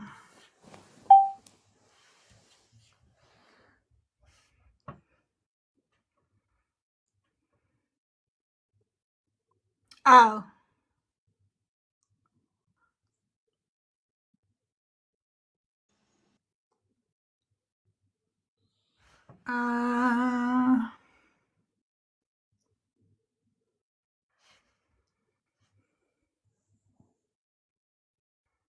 Oh my God, you just wait too long.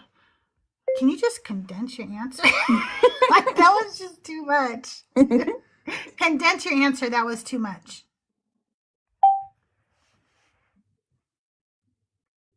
This is not before the law. Number 32 itself has no battle. It's just a land negotiation. What happened to conquered people earlier?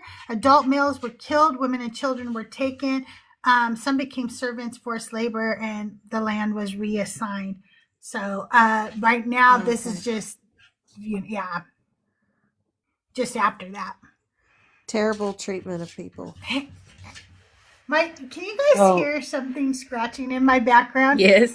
Is that your cat? cat? Is knocking on the door. He wants in. That's what they do. They use their claws. So Why'd you go correct away? me if I'm wrong. I was listening to it, and it seems to me like if Moses and Aaron are in communion with this God and they're having conversations all the time, I think that Moses intentionally didn't want to have the conversation about not wanting to cross the river with the God because the God would have said no. You know what I mean? Like the God can't say no if you don't ask him. But they don't have to ask God. They just have to ask Moses here. No, that's what I'm saying is I feel like they asked Moses for permission, but Moses never got clarification from the God. Oh, he doesn't have to, I don't think, because he's the mouthpiece of God. He's special. God has said, there's a verse where God says anything Moses says, like, you have to listen to. Hang on, I'll pull that up for you. I was reading from Numbers 33, I believe.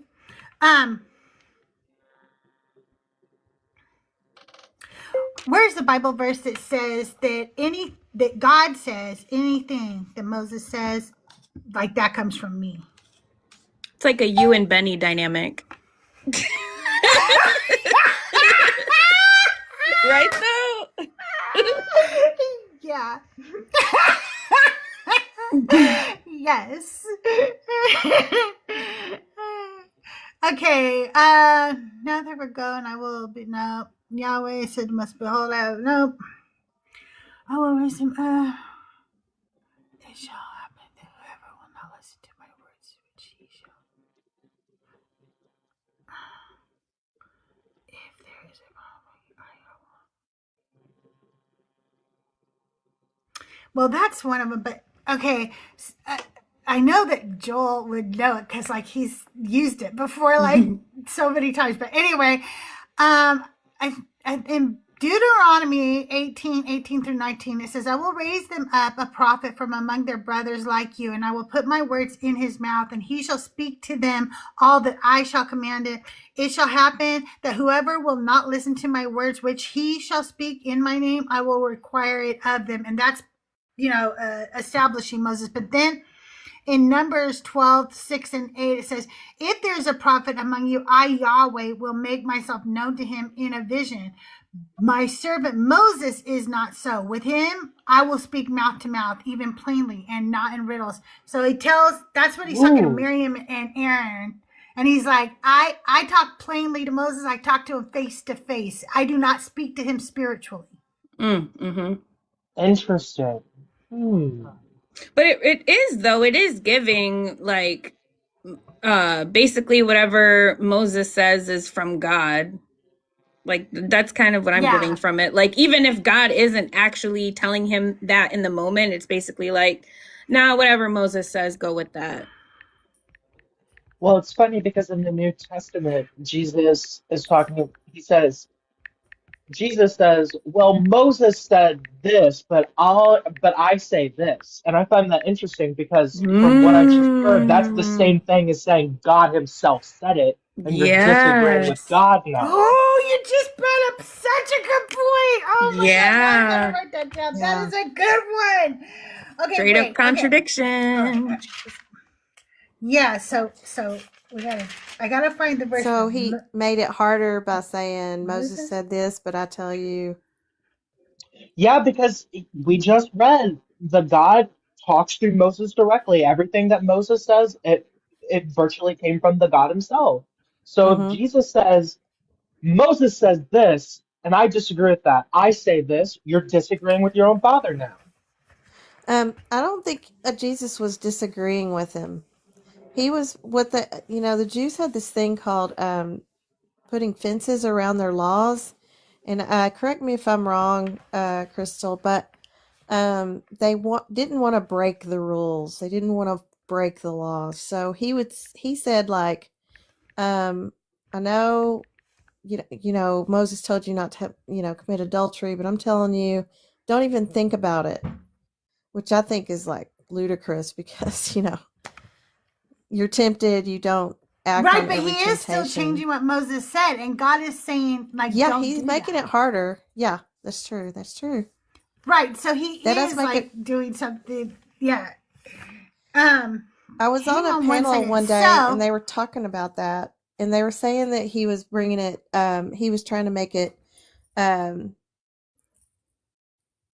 He was trying to. Oh my gosh, how did they say it? Make it more spiritual or whatever. By saying don't think about. They act like Jesus changed like a ton of laws. He only changed 5. He didn't change the whole law. But really quick, in Exodus 19:9, Robin, it says this. Yahweh said to Moses, behold, I come to you in a thick cloud that the people may hear when I speak with you, and may also believe you forever. So you are supposed to believe Moses forever, okay? And Jesus does end up saying at the other point, I know that Moses said this, but no, I'm saying this, which means he's disagreeing with himself. Okay. Yeah. He's having a little cognitive dissonance himself right there. And of course, I'm gonna butcher how it exactly goes, but Jesus came to fulfill the law. Not a jot or a tittle of the law will pass away. And until the ends of the heavens and the earth and all that jazz. Like the law is Okay. not supposed to go anywhere. So him changing the law that's something. I also think Also the whole problematic. that's also problematic. Also, I think Jesus adding caveats to make the law more intense is arguably worse because now we've entered thought crime territory. Like Thought before crimes. That's doing, what it is. yeah, before if you would have done the action, you would have been condemned for it. Whereas now, even thinking about it is a sin. Like we're changing the game. Which is so wild because like intrusive thoughts are a thing. Like, you know, like you can think something and have no control over it. It just flicks past your mind. And then you can, after the fact, go, oh, wait, no. Like, you know what I mean? But like sometimes you just think Oh, things. I found where he's arguing with Moses. I love this. Thank you so much for this, Robin. It's in Mark chapter 10. Okay, and it starts in verse 2, and it says, some Pharisees came to test him. They asked, is it lawful for a man to divorce his wife? He answered them, what did Moses command you? They said, Moses allowed a man to write a certificate of dismissal and to divorce her. But Jesus said to them, because of your hardness of heart, he wrote this commandment for you. But from the beginning of creation, God made them male and female. That is Jesus rewriting what Moses wrote. And people use that to say that only a man and a woman can get married.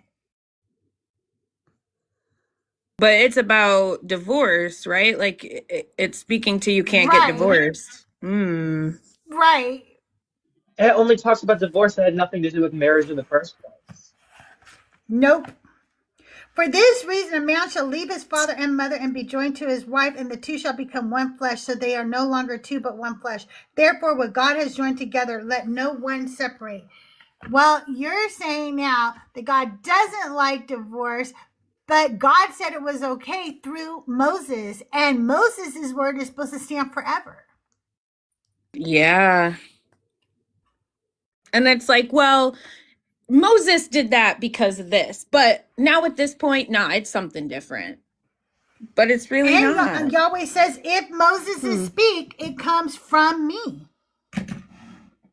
So now Jesus is saying that didn't come from God. It's like he can't, like, it's like he has, I don't know, like cognitive dissonance with himself. It's like the people that wrote the Bible didn't really get together and like make everything, mesh with each. Yeah, cohesive. I'm reading from the New Revised Standard Edition, Christian. It's closer to the actual Hebrew text. I have a question though.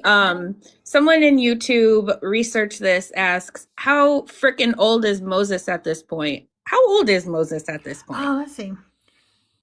We were in 32. Like 600 years How old. old would Moses be in Numbers 32? I was thinking like 400. Oh, okay. Everybody put your guesses in chat right now. That was a total guess. That was a total guess.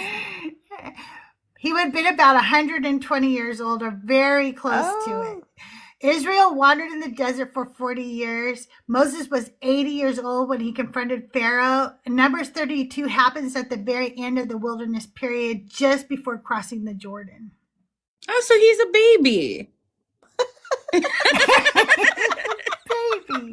He's just a little guy. He's barely a toddler. He doesn't even have a But you guys, yet. if you are a believer of the God of the Bible and you want to come up, we have 3 topics today. Christians don't believe in miracles. Why should women be Christians? And I'm an atheist. Question for question. You can ask me a question. I'll answer it honestly. And then I will ask you a question. I won't interrupt you. I'll just let you answer your question honestly. And we can get to know each other and understand each other a little better.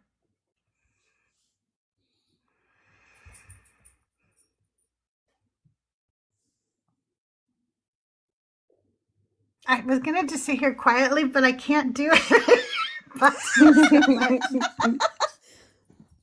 I hate dead air. hate dead air. It drives me crazy.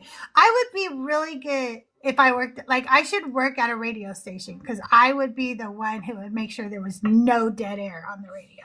That would You be do my a good job.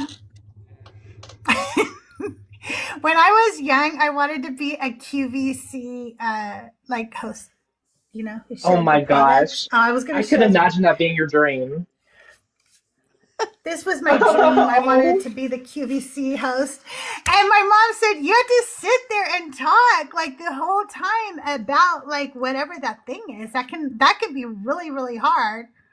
Well, they tell you what to say. Has she met me? Not the whole time. As a host, you have to ad lib as you go. You get told like what the item is, what it's used for. You get told sometimes but they're bringing new stuff on, so you just get the basics and you have to talk about it the whole time. You need to buy this microphone. It has lots of buttons, and I don't know how to work any of them, and I don't think it's charged. So. Maybe not. No, I'm just kidding. Maybe I should have been selling Furbies. But I was actually just about to say that TikTok shop stuff is like the equivalent of QVC now. I know. And I do honest atheist reviews, and you can buy stuff from TikTok shop through me when I do those reviews. I just haven't done one in a while. But I am going to do this one today. Because everybody's asking me like what I did. Yeah. It's really I really like it. I'm using medium neutral, by the way. It's a little darker than what I usually get. But I think I did a pretty good job blending it in. I don't know. I like it better. I can tell a difference. Gives you some more like warmth. I think it looks so much better too. Warmth. It's That's not a good word. That's what I was thinking. Drawing, yeah. But it looks so much better. For some reason lately I get stuck in these traps when like I'm scrolling the For You page where it's like seller after seller after seller. And I was just scrolling through the other day, and it really is. It's wild. Like they have to sit there and say something constantly. And then there was one person that was like both hands were holding things. One hand was a hammer. The other was a game, and just sitting there holding it and just repeating. I could not. I would go mad. I really would. I hate repeating myself more than anything. But then I ended up finding this lady. And have you ever seen the process of how they make teacups in China? No, It's actually really cool. So they get the clay, and they have this big long like oven type thing, and they put all the stuff in like these towers, these rock towers, and then they cook it. And they're like that. They seal up the door with clay, and then it sits there for however long and cooks. I think it's like a couple days or something. And then they break down all that clay, pull them out, and then they have these towers. And section by section, they pry it open with like a crowbar type thing. And then they pull it up, and you have one little teacup inside. And this lady specifically, their like thing is if it's not perfect, they don't sell it. And so she was saying, I've seen those. Yeah, 5%. She said of those they end up keeping. So they just spend hours going through these towers to try to find ones that are perfect. And it's just wild. But they're really pretty. That seems so wasteful. Yeah, but the thing is, poor people. They recycle that stuff, though. Yes, because it's clay. Okay. Yeah, so they go dump it. Okay, that's good. She said back to the earth so it can, become with the earth and then be clay again. Yeah. But it was wild, though, because, like there was some that had like holes in the bottom, and people were like, oh, that'd be a great planter. And she's like, no, and then just breaks it. I was so invested. And they're not cheap. I mean, they're like $65 to $99 or something. Right? Yeah. Yeah. But some of them are so pretty. I agree. But I watched them breaking them, but I didn't know what they were doing. I didn't ever watch the whole thing, so I never knew all that. I mean, I was invested for way too long, and I had it. It was like, I think I must have been watching a live and then ended up after because it was on my TV. So I was sitting there watching on my TV for like too long. They're just chipping away, pulling out the teacups. I was like, this is ridiculous. You're hoping they'll get a perfect one, and they're like, nope, we're breaking it. Yep, exactly. Yeah. Hey, dude, Dad, good to see you. Randy, good to see you too. Katie, welcome in. We're just hanging out. We're, if you're a believer, you want to come up and talk. We've got topics today to talk about. I need to put up some new topics. This is why I'm doing that whole thing, that I told you, Tahir. I can't remember all the things I have to do. I have a music video to work on for you guys, right? And I also needed to message people today to make sure they get me their clips for that music video.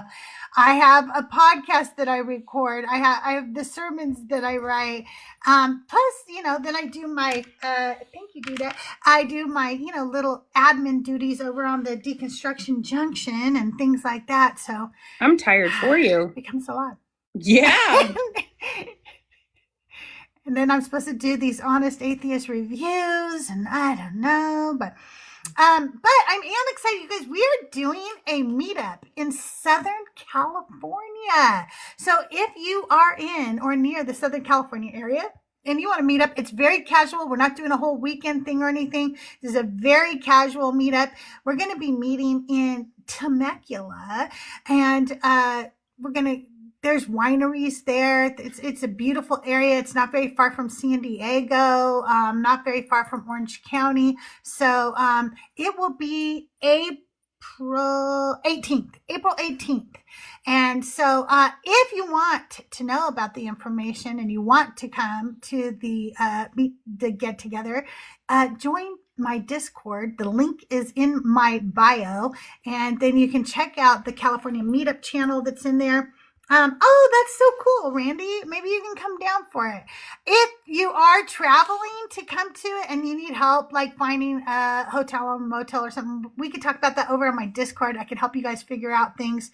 But I'm really excited. We're going to do a meetup, and I don't know. I'm going to also be doing some things in my Discord. I want to start playing some games in there sometimes. Like, I haven't played my Switch in a while, and I want to start playing like Mario Party and stuff, and I thought it'd be fun to play with some of you guys. So we're going to be doing that. And I know, right? I need to make sure I let Trust know. And I thought maybe we'll play some D&D, like one shots, once a month or so. Yeah, it sounds fun. I'm going to have to hit up JMR or GeForce and see if one of them want to go with me to the meetup. Just kidding. Yeah.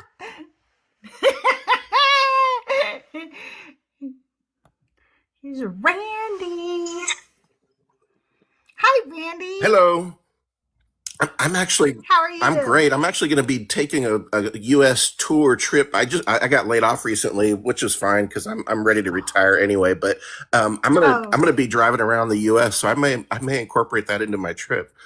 So that could actually work. So fun. Yeah, that's cool. That would be awesome. It's funny you said you play D&D. I've been running the same adventure for 30 years straight now. So that I play as well. So wow. Are you a dungeon master? I am. Yeah, I've been running the same group for 30 years. Would you run it for me? Would you run a one shot every once in a while for me in my Discord? I've never done that online. It's always been at my table. I use figures, and I make all my own terrain and stuff like that. So I could try. I've never done it before. Oh my God, how fun! Yeah. I just want to find somebody who'll run, and I thought it would be fun. Like, I know it's hard because you guys gotta like write these and come up with them and stuff. Mm-hmm. But it would be really fun if we could do like Bible era ones. Oh my God, where people in the biblical. It would. That would be amazing. Yeah, I could think of something like that. That could be cool. Okay, well, if you come up with something, let me know. I would love. I know there's lots of ways to do it through Discord and stuff. We could just use a voice channel one night or whatever. But Yeah. I want to do some one shots. I do not actually play D&D. Here's the thing. Oh, I okay. want to, Yeah. and I have been trying to get into it forever. So I have dice. I've done a one shot one time, and I had so much fun, and I loved it, and I want to play more. So. Yeah, it's a lot of fun. This is me trying to get into it. Yeah, it seems Crystal. like a lot of fun. Also, what, Tahir? Someone said that there's a website that you can use to run D&D games, and it says incorporate tokens for the figures. So that's something to look into. Oh, awesome. Yeah, I've seen that That's before. cool. And usually what happens is like one person pays for it, the rest play for free. It's pretty cool. I've never done it myself, but there's a couple of different ones. I can't remember the names of them, but I've seen it. But yeah, I could look into that. Okay, cool. I could always, if it's not real expensive, I could be the one that pays for it, and then everybody can come play over on my Discord, and we'll hang out one night. I think that would be fun. I also want to do sleepovers where we all hang out and watch some movies in my Discord. Yay! And we just hang out late at night and gab and I don't know, listen And to music, garden? do whatever. Are onesie pajamas required? Garden?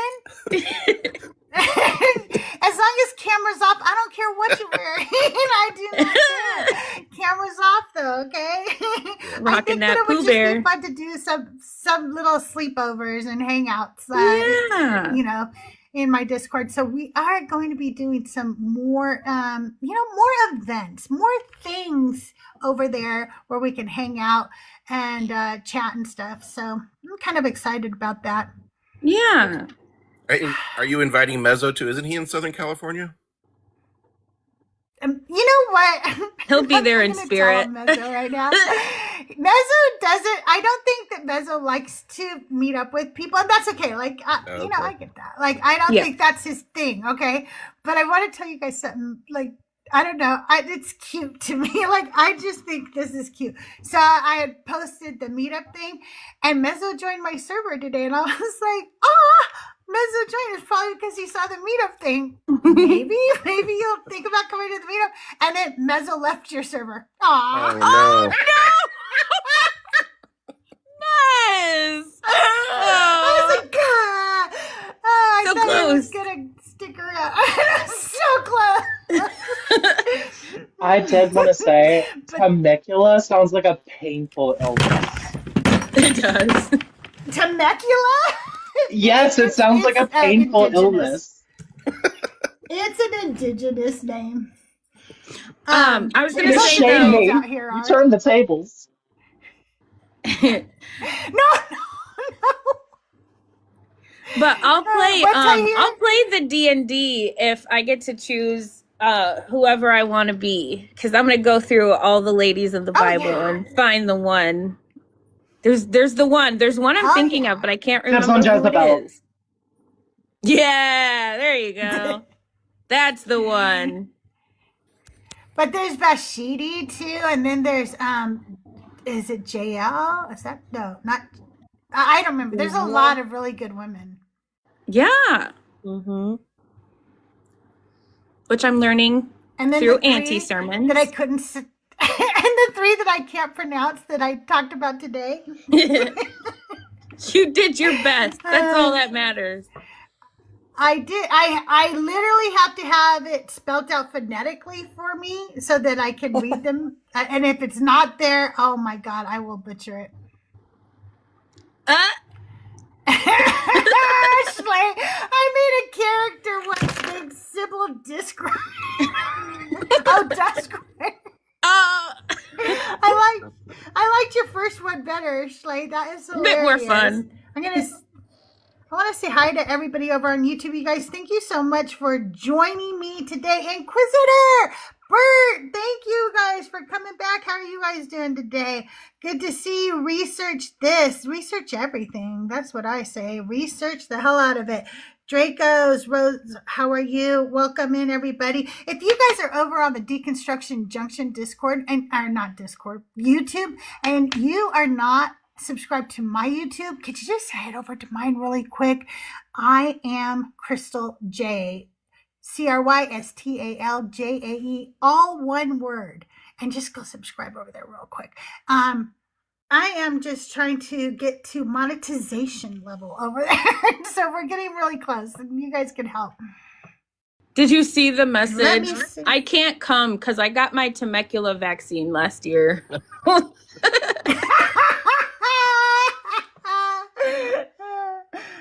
That is so funny. The Bible really missed some very creative depravity. Yep. You guys, Okay, that's let's not see funny. his I have liver. stage 2 Temecula. There's I'm other Temecula towns out free. here that also sound like something.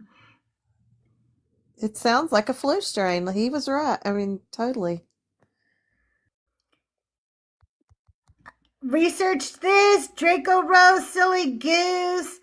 Am I much? No, you're not much. You're not too much anyway. Resist Up. Thank you. Resist Up is amazing, you guys.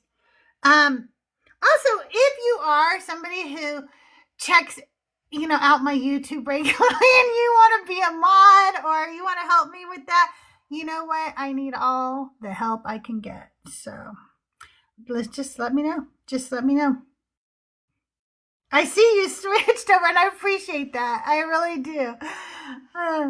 You guys are so supportive. Yes, they're awesome. Do you want me to switch to my Prophetess account and see if that'll lure a little fishing lure? Oh, yeah. Yeah, you can do that.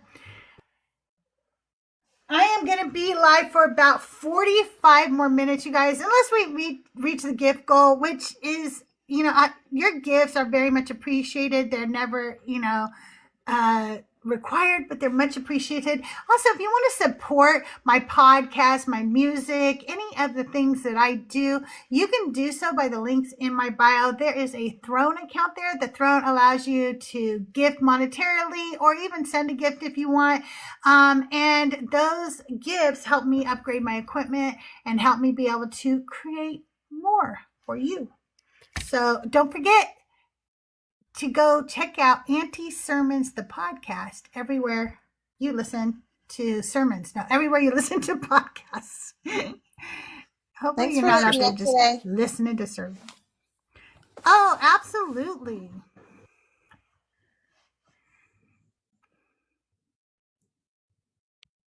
Well, I did have a guest, but he must have left. There was somebody in there. Prophetess, welcome to the show. Can I get your age for TikTok purposes? Glad to be here. I am glad to have you here. Older than 18, that's all I'll say. Okay. All right. So which topic did you want to discuss today? Christians don't believe in miracles. Okay, let me tell you why I say that, okay? So here's the thing. Christians tell me all the time that everyday things are miracles. Like they'll go, I was cured from cancer. And I'll say, oh, so you didn't go to a hospital? And they'll go, no, I did. I had chemotherapy. I had surgery. I had 10 doctors, 13 nurses, and a partridge in a pear tree. But it was God who saved me. And when I say to them, can you then go pray for one of our vets down at the VA hospital to grow his legs back? They say God doesn't work that way. So to me, it sounds like they're attributing things that humans do to the God, and then things that the God should be able to do, they say God can't do it. What say you? Well, the first thing I would say is, who made those people?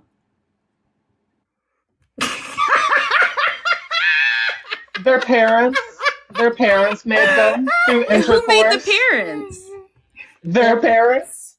Exactly. And everything comes back to it was all created by him above. Yeah, so you think people were made out of mud? Who made the cancer? No, the first person Who made the cancer?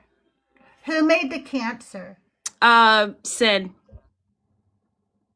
No, I'm sorry, but we had cancer on the earth before sin ever existed. Can you prove it?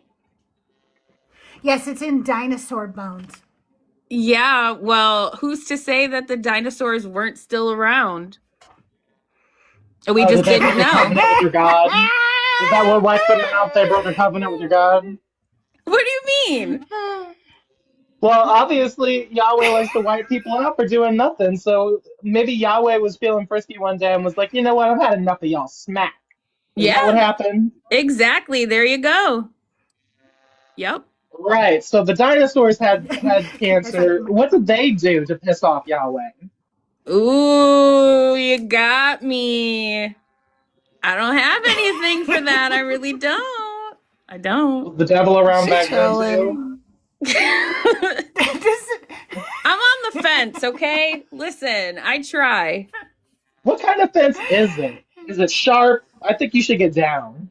No, it's not that high. It's one It's of a those, 4-foot like, you know, the fence. brick fences. So it's like wide enough that I can sit. I have my leg dangling. brick. Mm-hmm. Ouch. She's mighty, mighty, and she's letting it Just all letting hang it all out. hang out. Yep. But no, Well, that's OLG. OLG.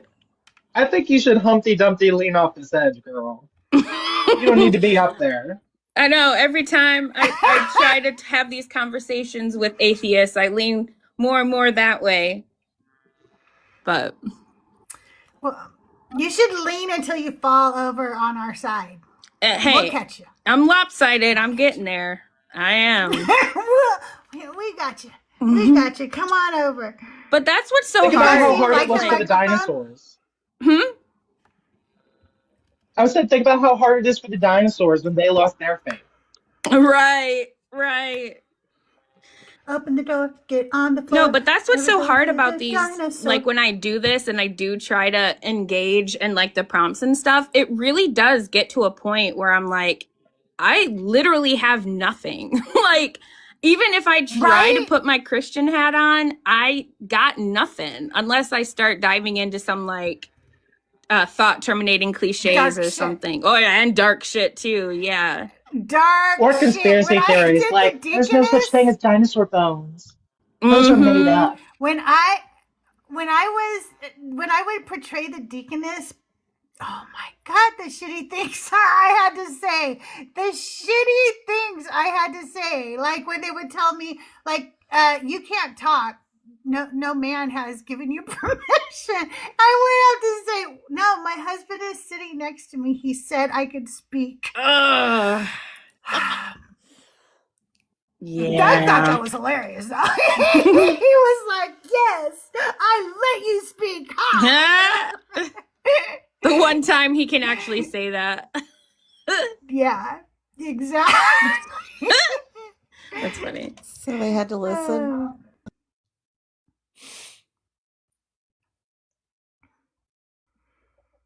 You know, guys, I I'm had to gonna pretend to be be a live Christian. I for struggle just- too. I know it is a struggle. I think the worst thing I ever said was there's a couple of really bad things I said.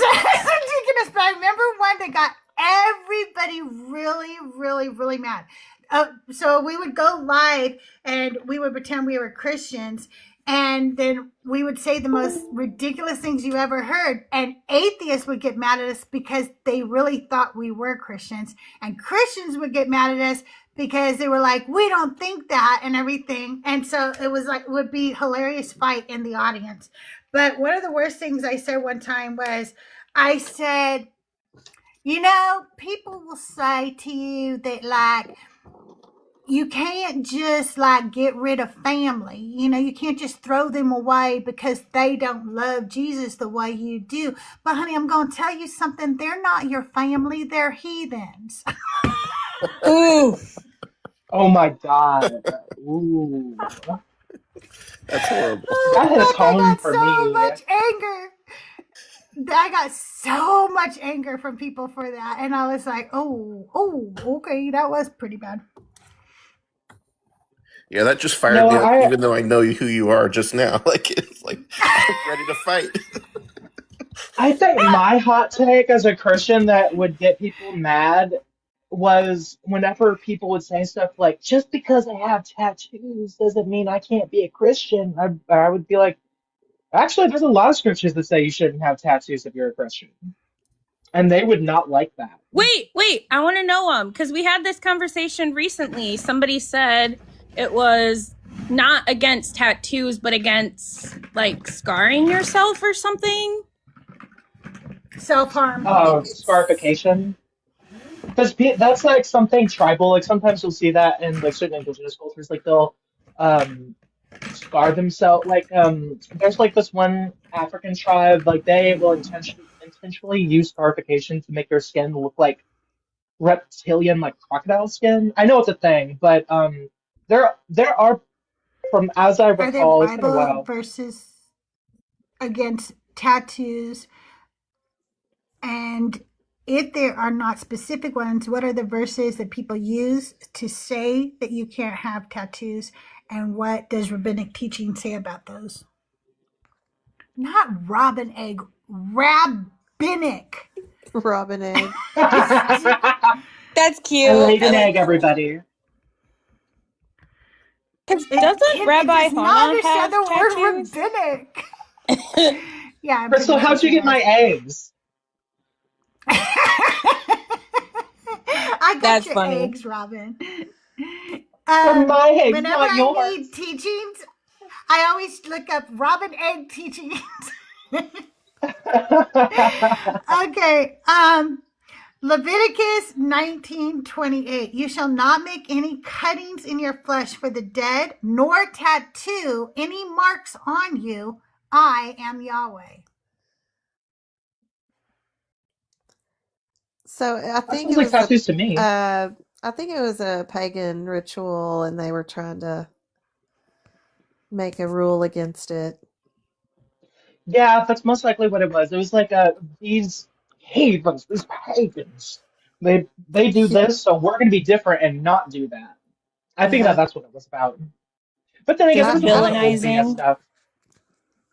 Yeah, In rabbinic vilifying, Judaism, demonizing. the prohibition in Leviticus 19:28 is taken serious. Talmud Makkot 21a. The rabbis define tattooing as writing with ink permanently inserted into the skin. The key elements are permanence and markings. Important rabbinic clarifications. The prohibition is about permanent markings. Temporary body art is generally not included. Intent matters. Some rabbis link the verse idolatrous marking traditions. It is considered a Torah prohibition, biblical level, not just rabbinic fence law. Burial myth. I didn't say anything. Oh, there is no rabbinic rule that Jews with tattoos cannot be buried in Jewish cemeteries. That's a cultural myth. Modern rabbinic perspective. Orthodox generally prohibit tattoos fully based on plain reading of Leviticus.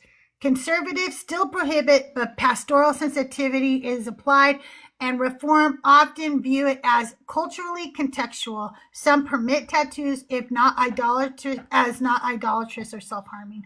So it is prohibited according to Orthodox Judaism, and then it would differ depending on your rabbi and, your own beliefs. That makes sense because isn't she Sephardi, not Orthodox, or is that different? Yeah, she's not Orthodox. Okay. But here's the twist, and I found this out later. In Revelation, Jesus has tattoos on his thigh. He has his own name in several languages. Why is Jesus tattooed in Revelation? Let's find out, shall we? Was it a number? Was it 666? You guys, thank you for the 45,000 likes and 84 shares, and just hanging out with me today. I am going to be live again tomorrow, and I don't think I'll have a new sermon tomorrow because I'm working on a sermon and a song, but I don't know because sometimes I just finish things. I don't know when that's going to happen. Ask Jesus. Ask him in your heart when I will finish it. And tell him to let me know, okay? I'll talk to him. Book of Revelation. Book of Revelation 19:16. He has on his garment and on his thigh a name written, King of Kings and Lord of Lords. That's it. It does not explicitly say the name is tattooed on his skin. It says on his garment and on his thigh. So is it a tattoo? There's three main interpretations. On the garment that covers his thigh. In ancient dress, a robe would fall over the thigh. Many scholars think the inscription is simply written on the robe where it drapes across the thigh, not tattoo required. Symbolic apocalyptic imagery. Revelation is full of symbolic visuals, sword coming from his mouth, eyes like fire, beast with multiple heads. This is apocalyptic literature, not a photographic description. A name written on the thigh could symbolize royal authority, not body art. If taken literally, it still doesn't cancel Leviticus. Even if someone argued it was on his flesh, Christians typically believe Jesus fulfills the law. He already fulfilled it, okay? He is not under ritual prohibitions in the same way. Revelation depicts glorified post-resurrection imagery. So it wouldn't function as a permission verse. So no matter what, he gets to weasel his way out of it. Apologetics. Hey, how are you? Yeah, absolutely. Andrea, good to see you. Welcome in.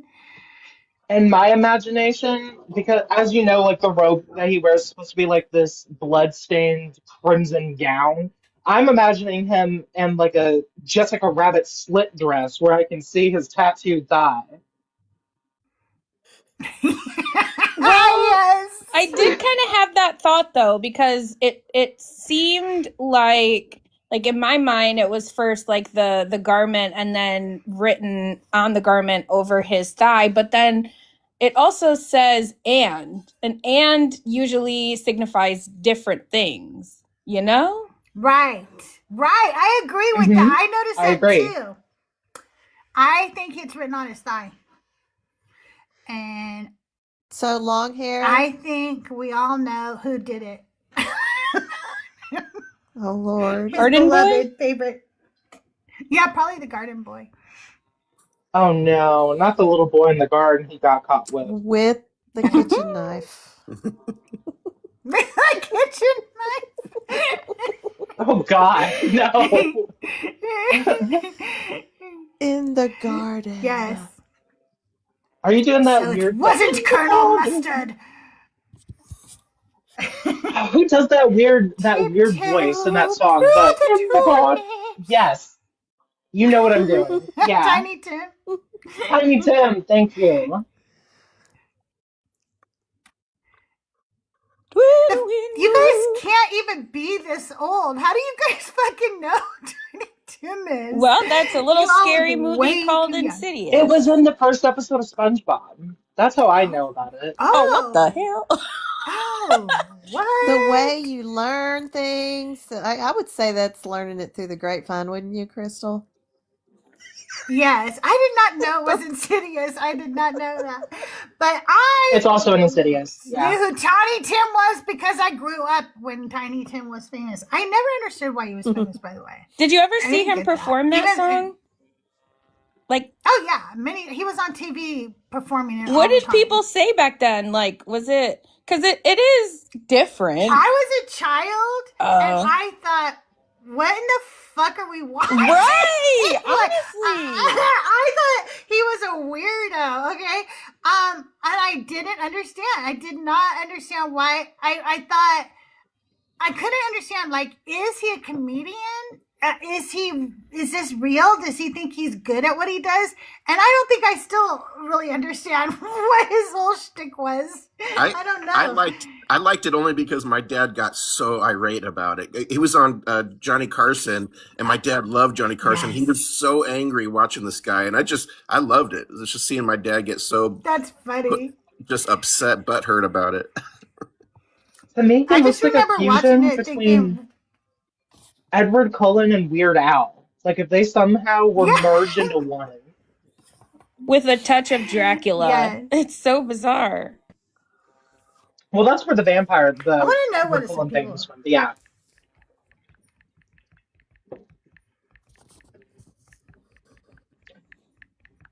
I'm going to look it up. I want to know what his damn appeal was. Hey Mezzo, I don't know if you're still in here, but hello, sir. If you, I saw you scroll by. Sometimes that's just a scroll, and that's all. No.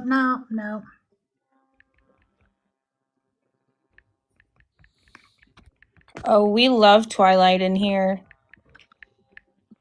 Even honestly, the movies. Not me. You don't? Not me. What? No, I hate vampires. What? Get out. I gotta Unpopular tell you, opinion. Yeah, hot take. If you can go out in the sun, you're not a vampire to me. It's not. You're not. do not That's their like weakness. vampires or romance novels. So What? you know how I feel about that. Girl. Crystal, don't That's you want to be unfortunate. popular? Yeah. So what you guys want to know, the funniest thing was when those books came out, my daughter was like in high school, I think. Like just started high school around that age. And my son came up to me and he goes, "Oh my God, Mom, guess what kind of book your daughter is reading right now?" And I said, I don't know, or whatever. He goes, "No, I just want you to guess. I just want you to guess what genre. That's it. Just guess the genre." And I go, "Is she reading a vampire romance novel?"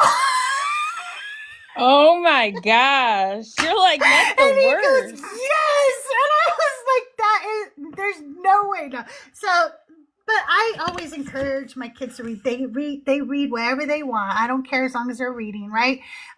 Hopefully it's not, pamphlets from, like Watchtower pamphlets, but that would be my worst fear.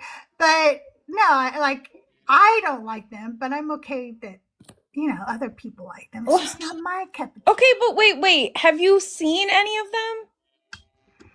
No, because I don't like vampires or romance Crystal, novels. can we? You have to for a understand how much I sleepover? don't like Come them. on. I've seen too many of them. really cannot stand vampire shows because I think that vampires are stupid. Okay, so here's the thing, though. Okay, Wait. So Here's the thing. Yeah. You have to watch it with the full intent of hating it. That's how you get the best watch through. Because then you just sit there and you're just cracking the hell up the whole time. Because it's ridiculous. Because it's ridiculous. It's so funny. It's so then bad. I might be good. able to do it if I get to hate watch it. I would probably enjoy it. There is a whole Facebook community dedicated to hate loving Twilight, okay? Also, rats, if you're in here, I see you. Valid. Okay, maybe that's what we'll do for my first sleepover in the Discord is we'll all have a sleepover and watch Twilight. We're having a okay? sleepover? I want to go. Yeah, so you're going to get we're a having special sleepover brownie in and a my bottle of wine for this. Oh, And then you'll love yes, it. that's what I'll do. Yeah. Oh my God, that is what I'll do. I will get a special brownie. I'm not really much of a wine drinker, but brownie will be all I need. The special brownie is all you need. It's gonna be perfect, Crystal. Right? I will do that. I just recently made my wife watch them all through. Because she was like, I saw like the first one. I was like, oh, well, we're watching all of them. Buckle up. I'm going to be on YouTube, Crystal. Watch them. What in the Clockwork Orange did you do to her? My God. It's a little something that I offer on the back end. You don't need to know about that. I hope she had brownies. I will tell you, my mother was one of the most... My mother was one of the most well-read women I ever knew. Like, she went to the library every week, got new books every week, always had a little pile of books that she had from the library and was reading them, plus her own books. And she read all kinds of books on art and, autobiographies and historical books and this and that, all kinds of books. She just read and read and read. But one day it just dawned on me as an adult that like I had admired her so much for her plethora of reading material and how much she read, and I admire. She taught me how to love books. She taught me how to treat books, like don't bend the pages and stuff. Don't pay attention to this. This doesn't count. It's a dirty, rotten Bible. But books, I take care of. Okay. Anyway, so she taught me all of that, and then it dawned on me one day. She had a stash of romance novels in my bathroom. By the way, it wasn't even in her own bathroom. Okay, like she had this whole cupboard filled, and I was like, oh, she read romance, and I mean those romance novels that had Fabio on the cover. Fabio on the cover. That was the kind she. Oh my gosh! I'm obsessed. And I hated romance novels, and so I judged her so hard for that. Like, I judged her really, really hard for that. I'm not even gonna lie. And then I also just always hated vampire. I think, like, first of all, okay, you're biting into the neck. Okay, are your teeth straws? Is that because what are you talking about that you then like just? Are they straws? Is that what we're doing here? Is that what we're Obviously, saying? you haven't read them, Crystal, because we know that vampires have a proboscis. That's how they get the blood out. Whatever. Anyway, so it all just seems really stupid to me and stuff. So for them to actually come out, well, then they came out with Interview of a Vampire or whatever, and everybody loved that or something in the 80s. Did you watch that? Like, no. Why no, Crystal? It's so good. It's amazing. Dude, Brad Pitt vampire. Sexy Brad Pitt vampire. Come on. I feel like my jokes suck. The proboscis is what mosquitoes have. They just like slurp you with it. Yeah. Yeah, I didn't know that. I did not. That's know okay, that. man. Not me butchering my own jokes. But so, actually, I will say, I think watching Interview as a Vampire when I was younger was probably a pretty good indicator that I'm gay. I will say that. Because them dresses, I like the dresses. They look good on the chestesses. I remember thinking, oh, she's so pretty. I don't know, just yeah. The cats keep going in and out of my room, so I let the door open for a little bit, but I'm so loud they came and closed my door. And now the cats want in and out again. Oh, well. Sorry, Quincy, you're just going to have to sit there. So for them to come out with like this whole vampire romance genre, I don't know. It just too much for me. I can't handle it. I think maybe you guys, I just can't handle all that sexy. Maybe that's what it is.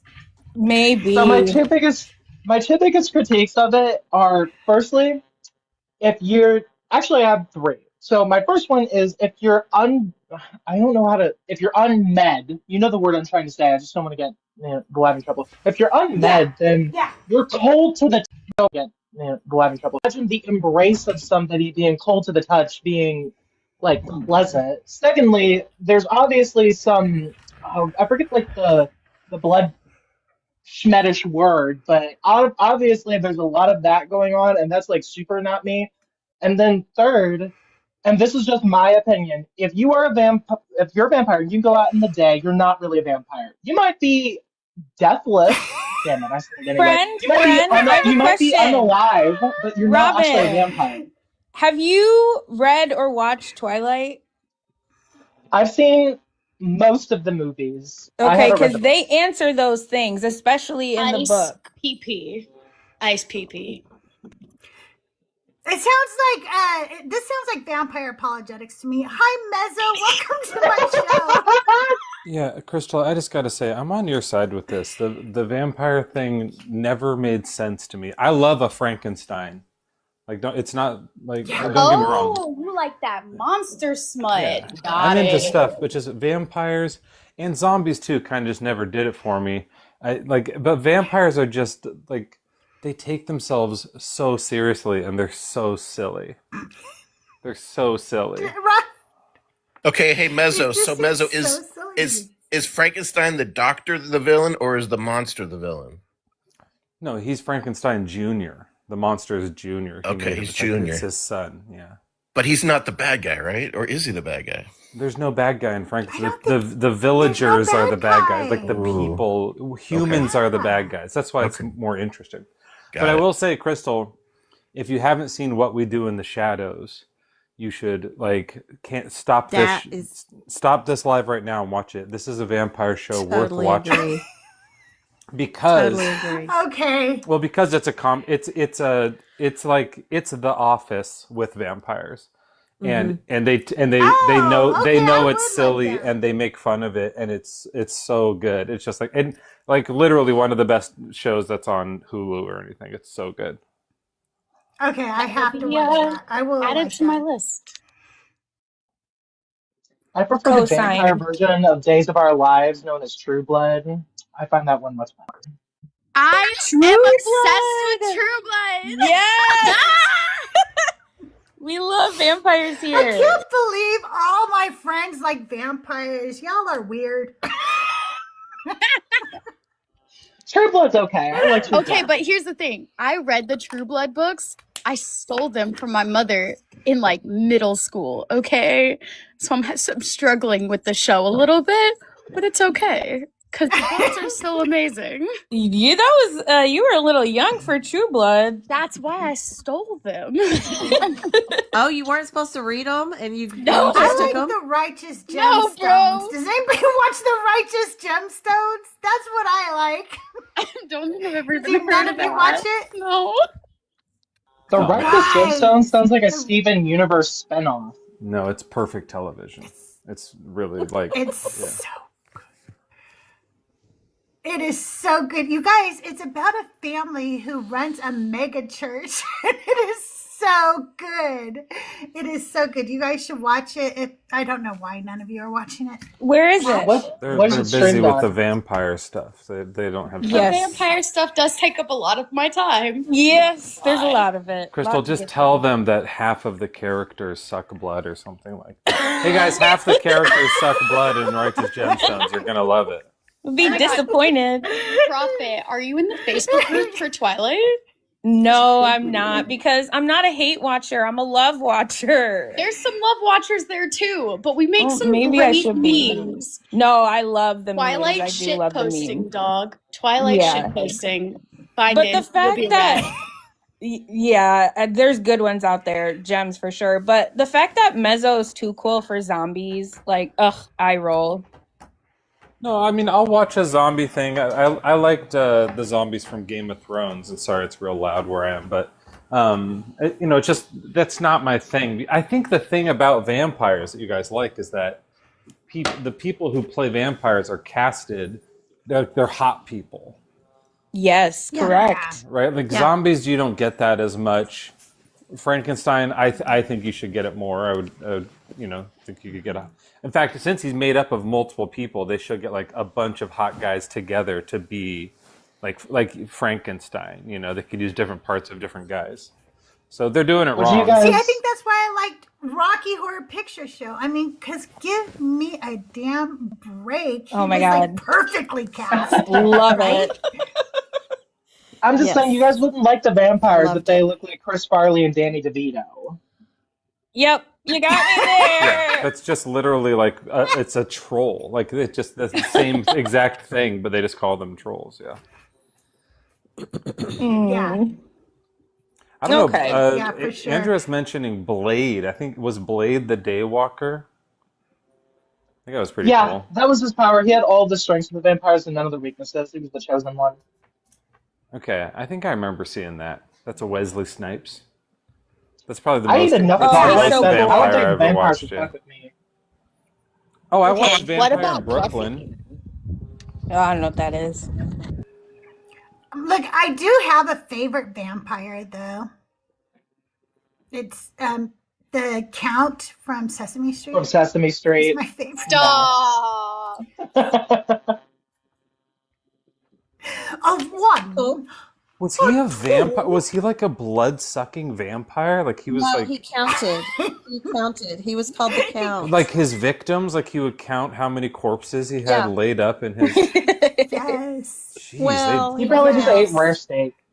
that would be a great episode where we like follow him down to his dungeon, and he just has like The adult other version, Muppets yeah. strung up, and there's blood pooling out of them.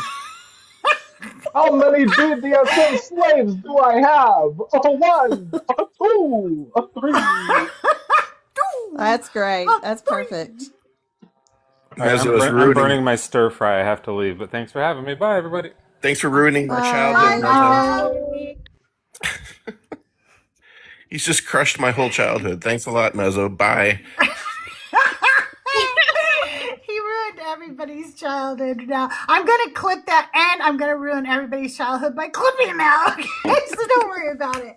You will not be alone. You guys, The Righteous Gemstones is on HBO. Okay. And it stars like John Goodman and Danny McBride. And it is hilarious. Yeah, it's got to be funny. hilarious. Yeah. Well, I gotta watch that. You guys have to watch it. You will love and hate these people so much. Like you're gonna think that this is a documentary. Wait, is this a real church somewhere? Because they seem real, you know? Love You it. really gotta check it out. I'm excited. Well, You know, when I was a kid, I used to be afraid of Okay, vampires. Randy, thanks for being here. I used to I'm sleep gonna with the end blanket a all the way little up to bit my early neck. today. Oh man, yeah. I wasn't afraid of vampires. I actually, I would have like wanted one to come and show me how his teeth work. Can you show me? I want to know what happens when you do that. It depends, because in some universes they come up, in some universes they're always there. Just depends. I think the first time Yeah, I but- realized I liked vampires was with this old show. It was like an old movie from Disney Channel, and it was like this little vampire kid that was a vegetarian, and I swear it set up Twilight for me this whole time. Aw, that's cute. By vegetarian vampire, do you What are mean you a vampire that goes after animals and not humans? Yeah, like his whole family was like, oh, we only drink cows, and what was it called? It had the little Stuart Little actor was the vampire, or was in the The movie. kid? Little The Nicky? blonde kid? What was a show about a little vampire who was a vegetarian? You were gonna confuse it. It's gonna probably think think it's of Little The Nicky. Little Vampire. Yeah, the Oh. little Was it vampire. called Oh. The Little Yeah, Vampire? It's literally called The Little Vampire. It's adorable, and I watched it for the first time as a little kid, and I think that's when I fell in love with vampires. Okay, we might have to do like a few sleepovers where you guys just bombard me with your favorite vampire shit. Okay. Yes! Yes! Sounds good. We're starting with Twilight. Okay. Oh my God. But I am gonna leave a little early today, and I'm gonna go eat lunch because the cats cannot stop going. I have a cat trying to get out now, and a cat trying to get in, and I'm gonna get some lunch. But who is live right now? Is TBV live right now?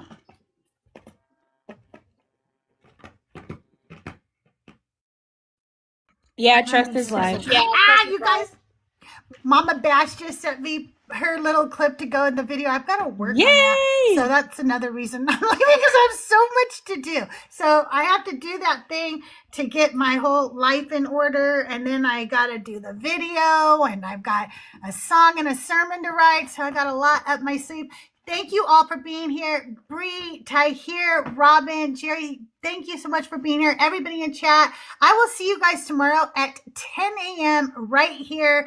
I will see you around the mean streets. Bye. I had of so much TikTok.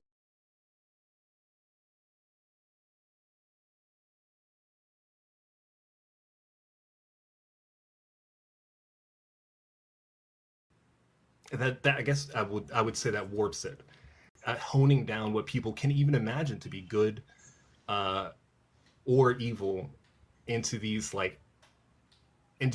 confines that I feel it's just not conducive for people. There was a long time ago when I used to say that people who are like fundamentally insisting that this Bible is reality or a part of reality.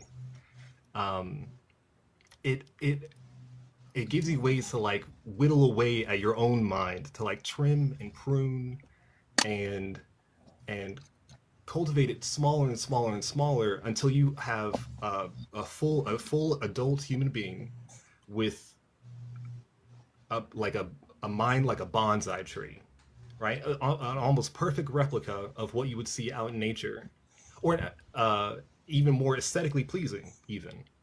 But it's just small. It's just small and confined, um, and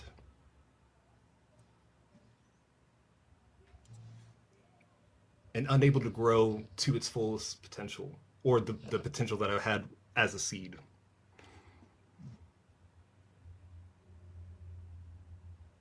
Like it really gives people that that feeling of when you're told, oh, everybody's born in sin, you're born broken. It gives you it gives you almost a need to divert your energy